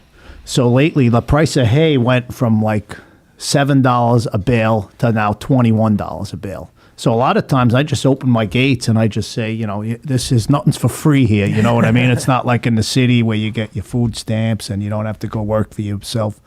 So I send the goats like, hey, go out there, find something to eat, or you're not gonna have anything. You're gonna go hungry. So it's pretty interesting. I wake up in the morning, I'm looking out my ranch, I see them going out the gate, they're going down the street like a mile. And then I'm telling you, it's unbelievable. They come back at the end of the day, they're coming back, they know where it's safe, and they're such interesting animals to watch. I went to California during the drought to interview farmers, and we went to a bunch of dairy farms. I go to one, and we literally just walked up to houses, knocked on doors, and guy answers, and we were like, "Hey, we're reporters. We wanted to get the opinion of farmers because of the drought, because of the regulations." And he's like, "Yeah, for sure." And he walks out and he shows us around the edge, on the side of his building, and there's a whole bunch of cows just eating, and there's no fencing or anything. They had their machine where the cows could go in and get milked. Yep. They had the thing where all the food was being put, and I can't remember exactly. It was probably hay or something, and then I don't know what they were eating. But then I was like, there's no fences. And he's like, yeah. And I was like, can they just leave? And he goes, where would they go? And I was like, I don't know, just like randomly walking off and going somewhere. And he was like, but where? Like, why would they leave their house where the food is? Self-made. Yeah, they're not going anywhere. He's like, I don't need to put a fence up. I'm not worried about it. He's like, there's no predators. That's like the kid that doesn't leave his house, living in the basement. He's got the refrigerator's full. He's got heat, air conditioning. He's got a car. There's no not going anywhere. Go anywhere. Yeah, the cows got it made. They don't want to leave. Yeah, these goats. I thought when I first got them, they were like, I thought they would never come back, and it's just interesting. They're creatures, and they're coming back. So how much does like the average goat weigh? Average goat, I would say, is about. The mama goat's probably about 130, 140 pounds. So how much food does one goat produce when you slaughter it? Oh, the food? Probably about 40 pounds. You probably 40 pounds get 40 pounds of meat for each goat. How long it's delicious. Like, I don't want to buy. Like, I'm at the point now, I just started a herd of cattle too. So we have about 5. You learn a lot about the cow business, when living on a ranch, what a heifer is, what a cow, what a bull heifer is. There's just so many cows that, I'll teach you something. So if a cow's pregnant, you don't say pregnant, it's covered or open. If they're not pregnant, they're open. If they're pregnant, they're covered. This is what I learned moving from East Coast out to Oregon. How long does that 40 pound of meat last your family? We usually I'm pretty generous with it, all the time with friends and family. We're always we give it away, or we're always constantly eating it, but it's really great to be able to raise your own meat. I explain it to people. It's like, what's the difference between having a garden and raising tomatoes? I'm just raising beef. Right. Or goat, that's the dream right there. That's the life. I love it, man. I using the stuff that you raise, and I know what they're eating. I have no problem killing them. Eating them. What about the udders and the internal organs? Do you eat that stuff too? No. No beef liver?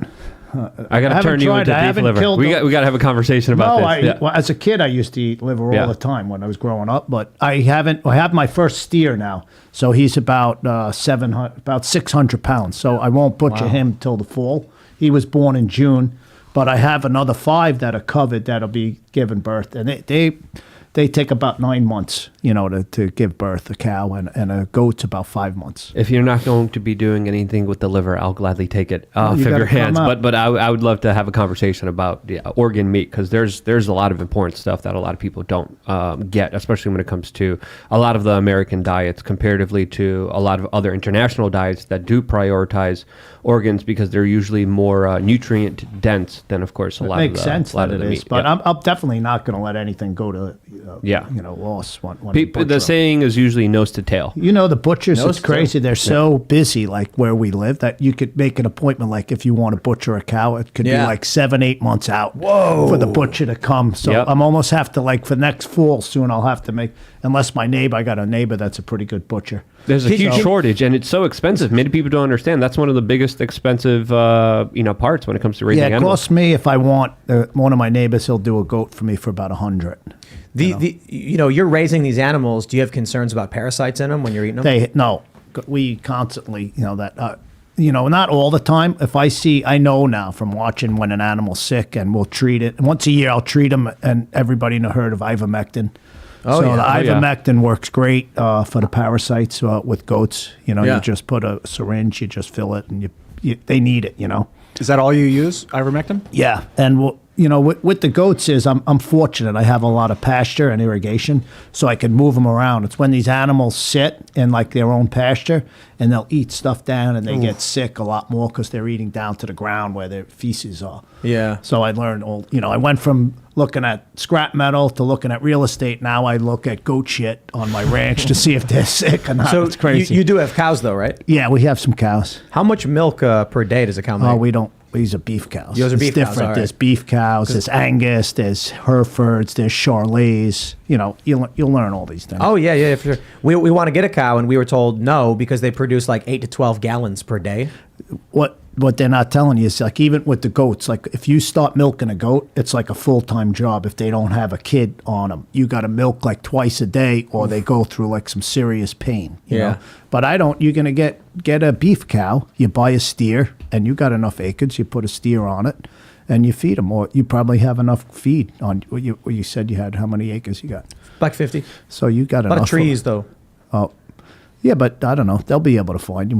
There's got goats eat everything, right? They eat the bark off the tree. They eat the blackberries. You got to see. I'm like in blackberry haven. That's their favorite food, the blackberries. Really? And blackberries grow like 4 feet a year. If I didn't have these goats eating, it would be unbelievable what they do to keep my place looking nice. How often do you move them? Like, do you do paddock to paddock, or it's usually you don't want them in because the parasites have a cycle, so you don't really want them in there more than a month in one area, and I'll move them to another pasture. Right now, winter with not a lot of stuff, I've been letting them go up the mountain, and they're on their own. Are they smart enough where if it's like poop grass and not poop grass, they'll eat the non-poop grass? I don't know, poop grass. Well, they go find the best stuff. Like they won't eat like the stuff you want them to eat. They don't eat it. Like, the stuff that's growing where it's like they go to the good stuff. Like in life, it's like a kid who opens the refrigerator, he's gonna go for the ice cream before he goes for the vegetables. The goats are the same way. They go for the sweet stuff. Unless you lock them in there.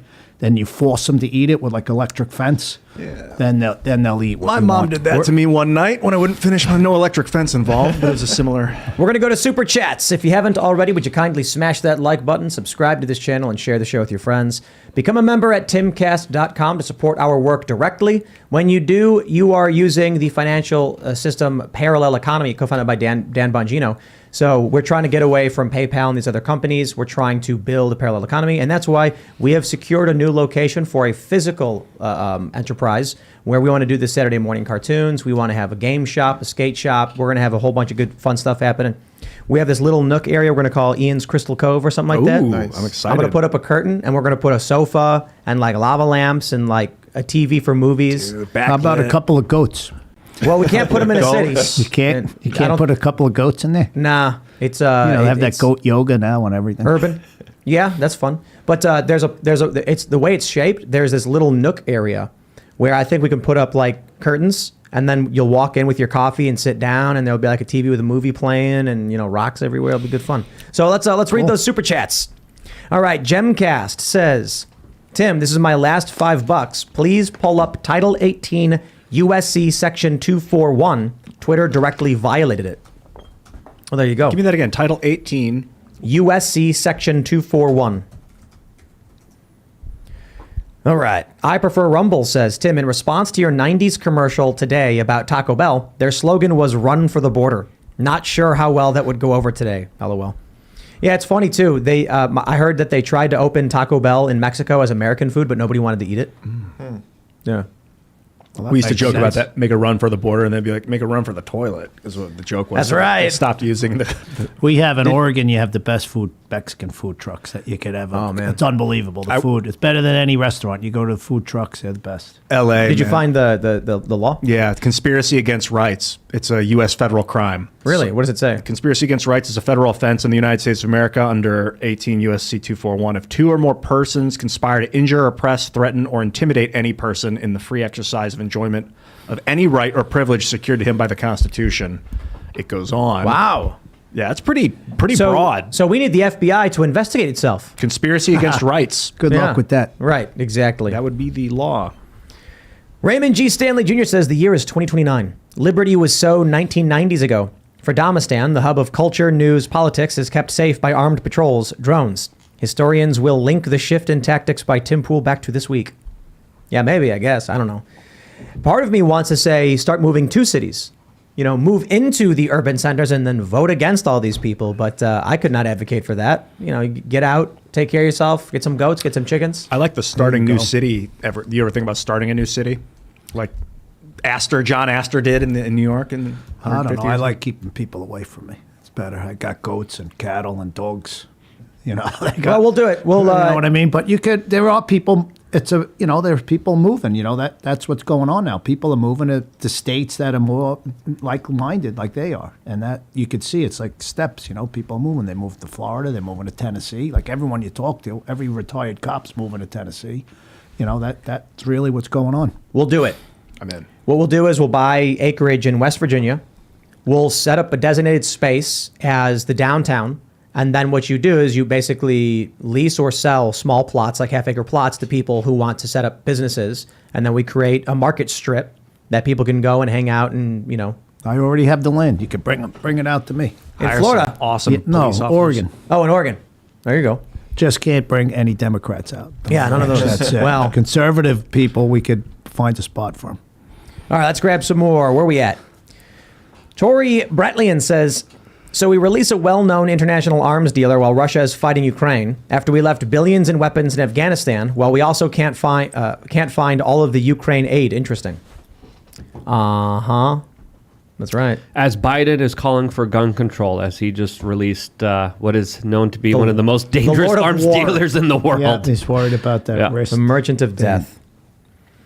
All right, let's see. The Real Hydro PX says, the evidence that Luke and Tim are the best hosts ever. I'm such a big fan of this show. I super chat all the time. You guys are the greatest. Tim, I think you're my favorite journalist. And Luke, you have to be one of the most handsome people ever. Hydro, how could you say such nice things about us? I'm kidding. Hydro's always got the commentary. He says, the evidence that Luke and Tim and most of these so-called journalists are conformist, they will never be mentioned on Twitter files. Sure thing, buddy. But I do appreciate the super chats. We do appreciate that you're voicing your criticisms, and I'm glad not everybody's here just to say nice things. You had me in the first quarter. In the first one, Yeah. I wonder if Hydro was like, I didn't say that. He's fake news. Waffle Sensei says, I am very happy to see Twitter gaining traffic for the story coming out there, but coming out on a Friday on Twitter is killing the story and giving the press the ability to avoid it. I think the reason they're doing it. I think Elon told them it has to be released, on Twitter at these times because these are probably low traffic times for Twitter. The weekend, look, it's Friday night. I think we had like 33,000 people watch. We normally do, 40, 45. But that's Friday. Who wants to be indoors listening to commentary on news and stuff and politics? Oof. It's Christmas is coming up. It's time to get out, go have a good night, and enjoy yourself, and forget about all the bad stuff. So viewership is lower on the weekends. I think that was it. Like, do this so that people come and get on Twitter on the weekends. I just looked and saw that Eliza Blue did a conversation with Elon 6 hours ago or so. Really? Eliza's known for being an advocate against child pornography or exploitation. She herself was a victim. And I don't know is that the right phrasing, Eliza? Sorry if I'm misphrasing things that you've gone through, but I'm so glad to see that Eliza and Elon have gotten together. It's on Twitter now. Right on. That's interesting. Ian Bridges says, Tim, you should get your own investigation going on who is swatting you. Hire someone, private investigator, some kind of black hat hacker, get some answers. We have answers. The issue is only law enforcement can actually act upon those answers. And they're not. What is swatting? It's when someone calls 911. Oh, I heard about that. And you then got that happened to you? 15 times this year. Yeah, bomb squads come out twice. Maybe even 3 times. Third time wasn't as crazy as the first time. You'd think they'd call you after the first time, right? Well, Marjorie What the heck Taylor- do they keep coming out? No. See, people don't understand. They think of swatting is like every single time the SWAT team barges in. No. After the first time, they show up in a patrol car, Just say, to is check on everything good? All right, have a nice day, guys. But we have private security, so now what happens is they just relay with our armed guards. And so, I think the the swatting word- comes in, they make a phone call, they say, we're all good. Okay, they're going to come by and do a checkup, and then everything's fine. It probably came from like the earlier days of the internet when people would call in like, oh, there's a violent thing. And then the SWAT team would go bust in the door. Right. And, on the ground. And someone's That's like, what the terrible. hell is happening? Yep. But I mean, people get killed. People have been killed. So I'm this pretty happened sure- to you 15 times? Yeah, I think 15. Here and- in this facility? And then also at some other locations, like my private home was targeted.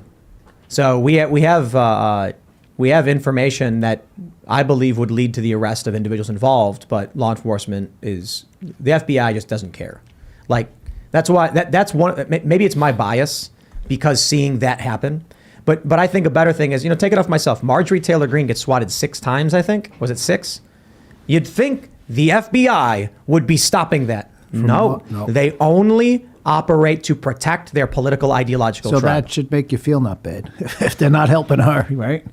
Well, it makes me feel like this country doesn't exist. Yeah, it's terrible that they would just You look at not look into it. in California, they're releasing criminals while crime is skyrocketing and shutting down prisons.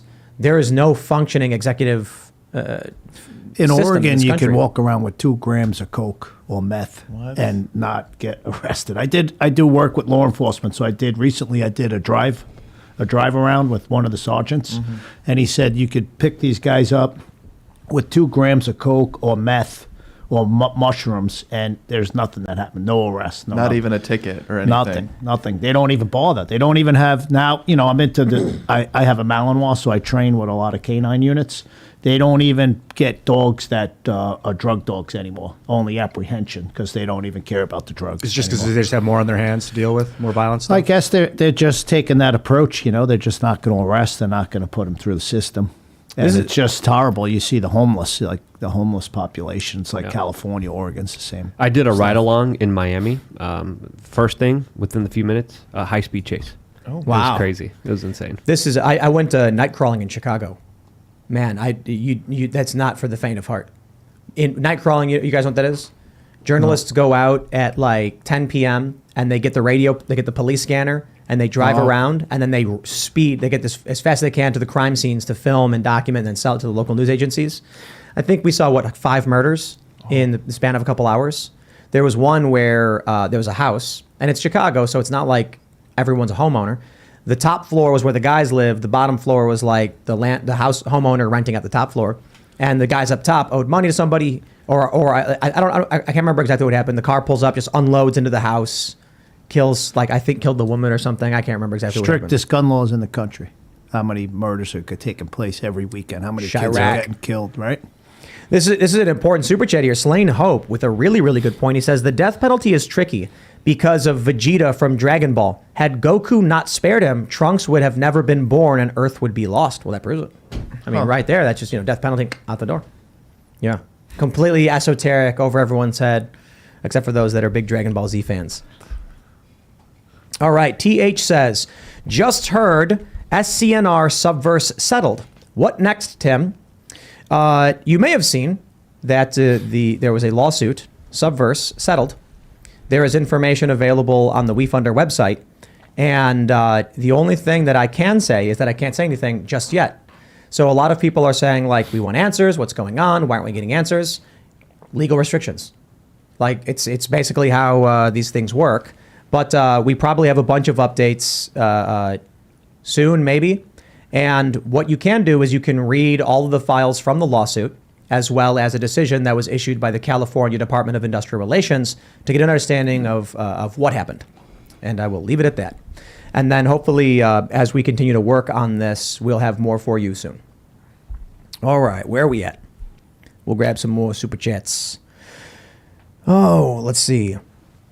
Skylar says, Utah, any staff or parent with a concealed carry on campus, why doesn't Utah have school shootings? I don't know. Maybe it's because even Utah employment law protects CCWs at schools. I would also argue with how religious Utah is. You Yeah. know, you're going to get less of those mental health problems and the less hopelessness that a lot of these kids are facing these days.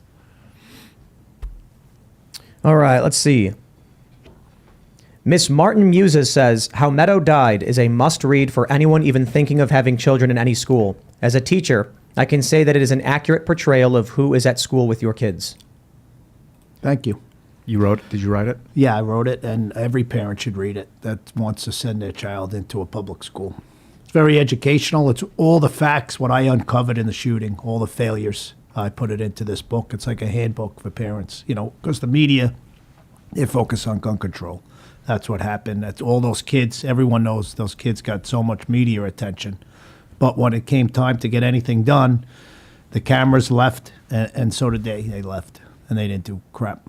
You know, we got so much. I told you about the accountability we got done in Florida. We got a bill passed that made it a law for every school in the state of Florida to have a deputy, one per every 500. That's something that we got done after the shooting. Single point of entries at every school. Teachers are allowed, you know, the Aaron Feist Guardian program. So a lot of things got done in Florida after the shooting that the media doesn't want to cover because their main focus is just more gun control. Right on. EF says, Mr. Pollack, I am sorry for you and your family. It sounds like your daughter was heroic woman trying to protect others. Thank you for working to protect other kids. Is there any way we can help you? Oh, they could just follow me at on my Twitter, Andrew Pollack FL. I do a lot of fundraising on my own with some corporations. I hate, it's the worst thing in the world to ask people for money. I hate doing it in campaigns. I don't like doing it, asking people for funds. But I do what I have to do, and I'm helping law enforcement agencies. I'll be in Bradford County, Florida, January 4th with their sheriff department, donating AR pistols with ballistic backpacks for their school resource officers and their school superintendent. He'll be the first superintendent to carry an AR pistol in the country. Wow. Right on. It's pretty cool. Can people help support financially? I won't really push for it, but I guess I could put a link sometimes up. I don't even have a link where they could donate, but, you know, I'm with this company. It's called Burna.com, and people should... We got some of those. Yeah, I'm going to get you some more stuff. Is that what you were talking about earlier? Yeah, yeah. You guys were mentioning it. We have a couple of those. They're basically like paintball pistols. A serious one, right? Like they have like a tear gas pellet. Anyone out there that has a student in college or anywhere, they have a bad guy repellent. So I was fortunate enough to be able to work with this company. I'm the chief public safety officer. And through sales, they donate money to my foundation. Wow. And then I'm able to use that money and donate like the rifles and backpacks to law enforcement. Yeah, we got a bunch of those. We got a bunch of the downstairs. Okay. You'll show me, and I'd like to get you some more stuff. They also have a product that's called a shield that I think parents could get for around $100, and it could go in a backpack or a suitcase, and it makes it bulletproof. One of the things that we wanted to do was to build a couple auto defense turrets that shoot the Burna projectiles. So we have a couple. There's the tear gas one. They don't call it tear gas. It's called something else, right? Max Pro. I think it's the Max. Well, the Max Pro is a combination, isn't it? I think the Max Pro is the tear gas, and then they have a pepper ball one, and they're just extremely powerful. You know, my son was talking about something like that, like how they have like automatic lights that go on in the corner of your house. You could have that Yeah. like a launcher set up at your house that'll automatically shoot if it picks up something. On a big property, there's no reason for someone to be anywhere near certain areas.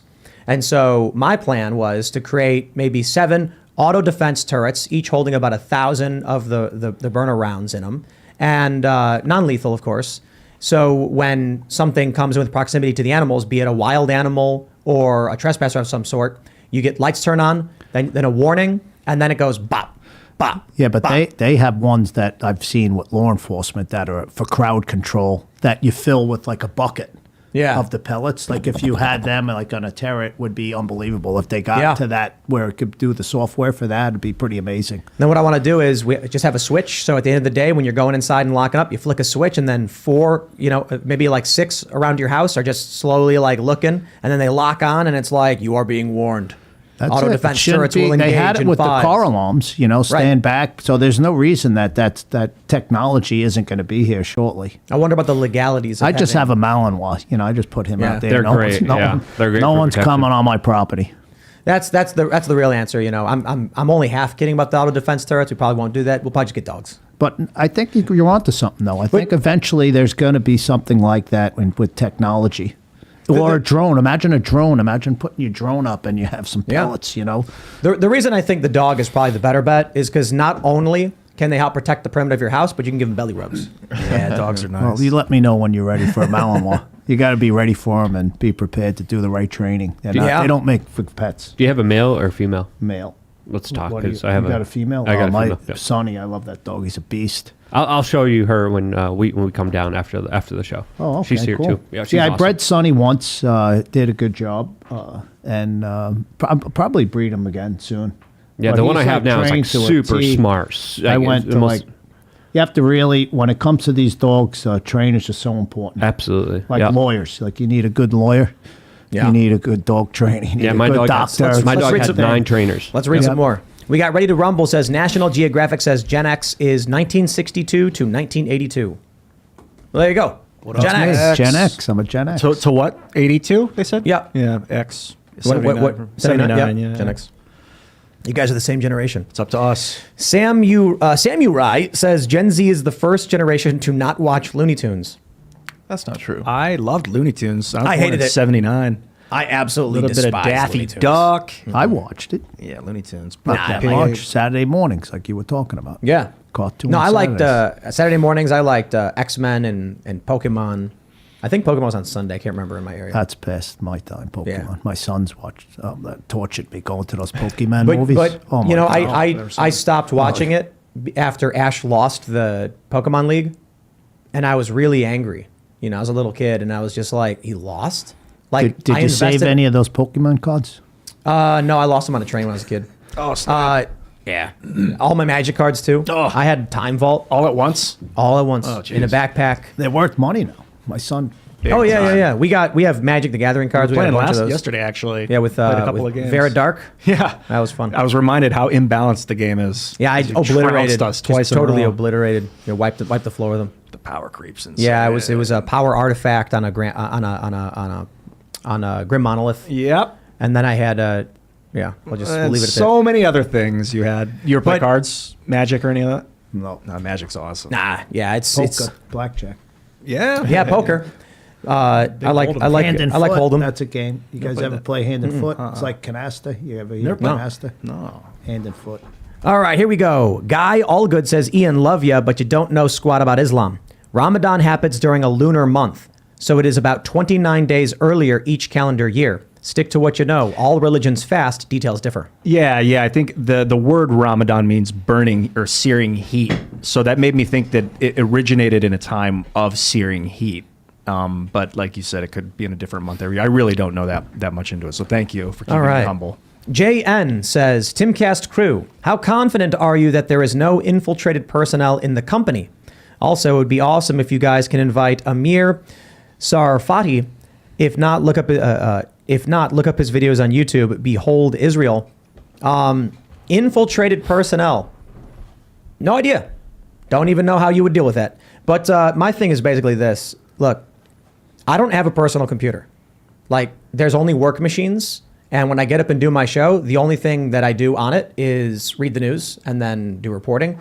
So there's like not a whole lot. The issue though with any company is that, people can lie and make stuff up, and they can compromise your security by sharing details that seemingly are innocuous. And so, I have to constantly remind people don't understand this, right?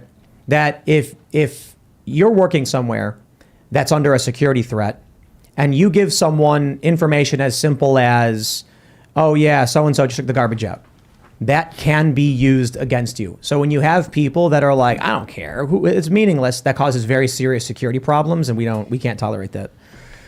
That basically when we had the issues that we've had with swatting, that the only ones that have been serious have been due to like information leaks. So that's the only thing I'm worried about. Yeah. I mean, I don't think the commenter is wrong, personally. But if you can't know do it, something, you can't do anything about it. Yeah. Maybe you can write it down on this piece of paper and hand it to me instead of just keep it to yourself. I don't keep anything to myself. I let all my crazy ideas out on here on the show. You know that. Cheddar Bob says, it's a big super chat. He says, an escalator can never be broken, just temporarily stairs. But I'm sorry, Cheddar Bob, that's not correct. It can be broken. I've seen the videos where the guy walks on this escalator and then starts falling down, and then people start getting like crushed and stuff. So Yeah, I've seen it break. Yeah, they break. It's bad. Alex Hilbert says, I work in military intel. Most military intel is just telling the commander where enemy tanks are and whatnot, but there are people that use it to get their foot in the door in agencies. Watch out for them. All right. Dan Stanger says, about Kristi Noem, SD governor for president, ? I don't know. What do you guys think? Kristi Noem is a president? I don't know anything about her. Yeah. Same. I met her in Florida once. Presidential? She might have a stab at it, right? But she's got some competition. Maybe, how many more terms, how many more years are left in her term? And is it her first term? Does she have another one? I really don't know. I think more governors should just follow what Governor DeSantis is doing, and they'd be rock stars just like him. Do what the people want, common sense. Really, that's what he's doing in Florida. The Real Hydro says, again with the cliche BS, well, you guys may never want to post a picture of your kids. Good luck stopping your wife. Let me just say that I'm pretty sure, as it pertains to the three of us here, we're the more cavalier about being publicly exposed, and our significant others are substantially more concerned with being private. So I'm not worried about that. And that's like a unified front thing between me and my spouse, what we do with our kids' pictures. I appreciate the sentiment. I really don't bother, I post pictures. I'm not really worried about the public. It's the babies in this modern age. It's the babies. When your kids are a little are older. I'm in grandfather stage. If my kids ever marry, I don't know. I doubt it. I don't know.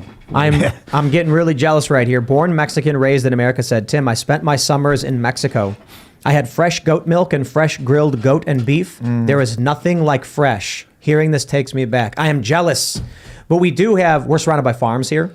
Yep. I drive for 5 minutes and I can get farm fresh steaks, tenderloins, whatever, bacon. The farm bacon, the farm milk, you can't drink. It says pet milk, and they say, you can't drink it, wink. And then people just... I've tasted it. It's pretty tasty. It's great. Yeah, it tastes very different. The store-bought milk is weird, pasty garbage. It's so weird. I remember the first time I had real milk was because I went to Europe. And American milk is like bland and flat. Is it the pasteurization that destroys the flavor? It has to be. Garbage diet. And then who even drinks milk? Do people even drink it? I remember when I was a kid, it was like everyone was drinking milk. Yeah. Now it's like you rarely see people drinking milk anyway. I basically chug a whole thing of heavy whipping cream every day. I'm exaggerating, by the way. But I use heavy cream. I don't use milk. Milk's got that's sugar. good fat for you. Yeah, I put it in my coffee. Cut out the sugars, increase the fats, all that good stuff. Good stuff. Did well. Where we at? We'll grab some more super chats as per usual. Skylar Bertman says, I'd love to see an episode dedicated to picking Ian's brain. He seems so fluid on everything, I can't figure out what he thinks. In that regard, I have bad news. The Bryson Gray episode was did not record. Tragic. Tragic. Yeah. No, it's true. It actually is pretty tragic because Bryson and I went for about an hour and a half. We had an amazing conversation about Judaism. Kellen, you were here with us for the second half there about it is quite sad. Christianity. It was a good. But there was an audio glitch about 15 minutes in, and the setting wasn't right on the OBS. It didn't come out very good, so I think we're going to scrap it. Is there anything recoverable? No, it's Yeah. So an hour and a Bryson, half of no audio. Bryson, I owe you another conversation, man. That was great. We'll do it again. And yes, we should pick my brain more often. I agree. Thank you.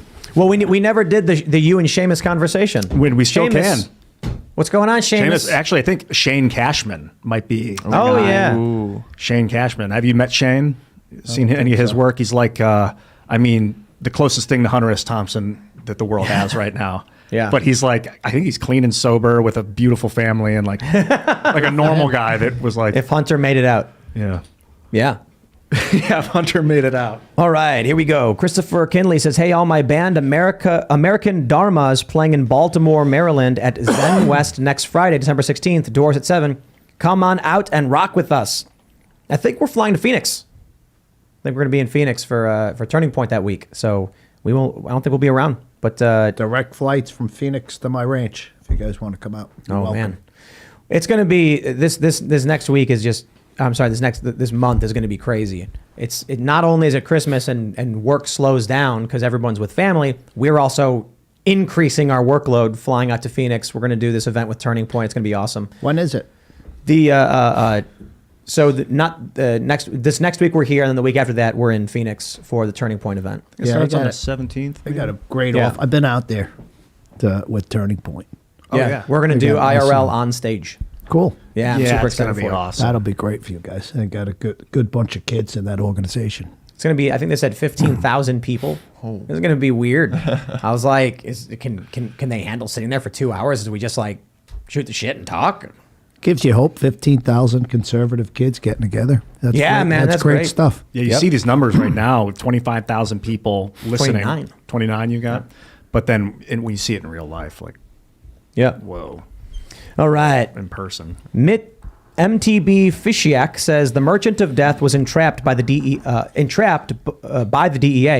He had never committed a crime punishable within the USA until said entrapment. Stop the tyranny. Well, I don't know a whole lot about that. So thanks for the super chat. All right, we'll grab one more super chat. Juan Rio says dogs with bees in their mouths, and when they bark, they shoot bees at you. That's a great Simpsons reference. My friends, if you haven't already, would you kindly smash that like button, subscribe to this channel, share the show with your friends, become a member at timcast.com to support our work directly and help us build this parallel economy. I'm really excited because I think we're going to be launching this cafe, community space, game shop in the next few months, and it's a beautiful place. It's going to be really, really fun. I'm really excited for this. You can follow the show at Timcast IRL. You can follow me personally at Timcast. Andrew, do you want to shout anything out? Just I want to wish you luck on that new venture. And I'll be in Bradford County, Florida, January 4th. I'll probably be on Fox that day. They're going to cover the event, Cavuto. And I'm just happy to be here and shoot the crap with you guys. All it's right. nice to see some nice young men making a business for themselves. And Appreciate I it. wish you all the luck. What was your Twitter again? Andrew Pollack, FL. Andrew, thank you so much for coming on. That was a really awesome conversation. My website is lukeuncensored.com. I did a very interesting video about coffee and a lot of other stuff, including the topic that got everyone talking 2 days ago on this channel. You want to learn about that, plus a lot more. lukeuncensored.com. Thank you guys so much for having me. Ian? Thanks for having me too, man. Great to see you, dude. And, Thanks. Thanks again for everything and the expertise on the show too. That was really cool. And people will ask, where can they find your organization? Yeah. What you have a website? Burna.com. And I suggest to every parent out there, That's BYRNA.com. Go on there. There's a whole school safety platform that I list for parents to look at their children's school to make sure it's safe. And go out and buy some products for your kids. Go buy that BGR, that bad guy repellent. There's no reason why any college student, after you saw that one, what state was that? Idaho, I think. Idaho. And then that woman, too, that got on the highway somewhere, she got killed recently. But there's no reason why anyone shouldn't be carrying this bad guy repellent. Keep it on you and just, always have your head on a swivel. where legal. 'Cause We're legal. Some states are pretty bad with it, But there's states where you can't concealed carry, and Right. those are the states you got to really look out for your own protection, because the Right on. police, we know, sometimes they're not going to show up. Thank you so much again for coming, Andrew. Kellen, Thank you, guys. good to see you, buddy. Happy Friday, everybody. Thanks for coming on the show. I will add your Twitter handle in the description of all the clips that I do, if that's okay with you. That's That way wonderful. people Thank can come you. and find you and go in a burner. But Yep. thanks for letting me hang out, everybody. It's been a good Friday. All right, everybody. Thanks for hanging out. We're going to have clips up throughout the weekend, and we will see you all on Monday.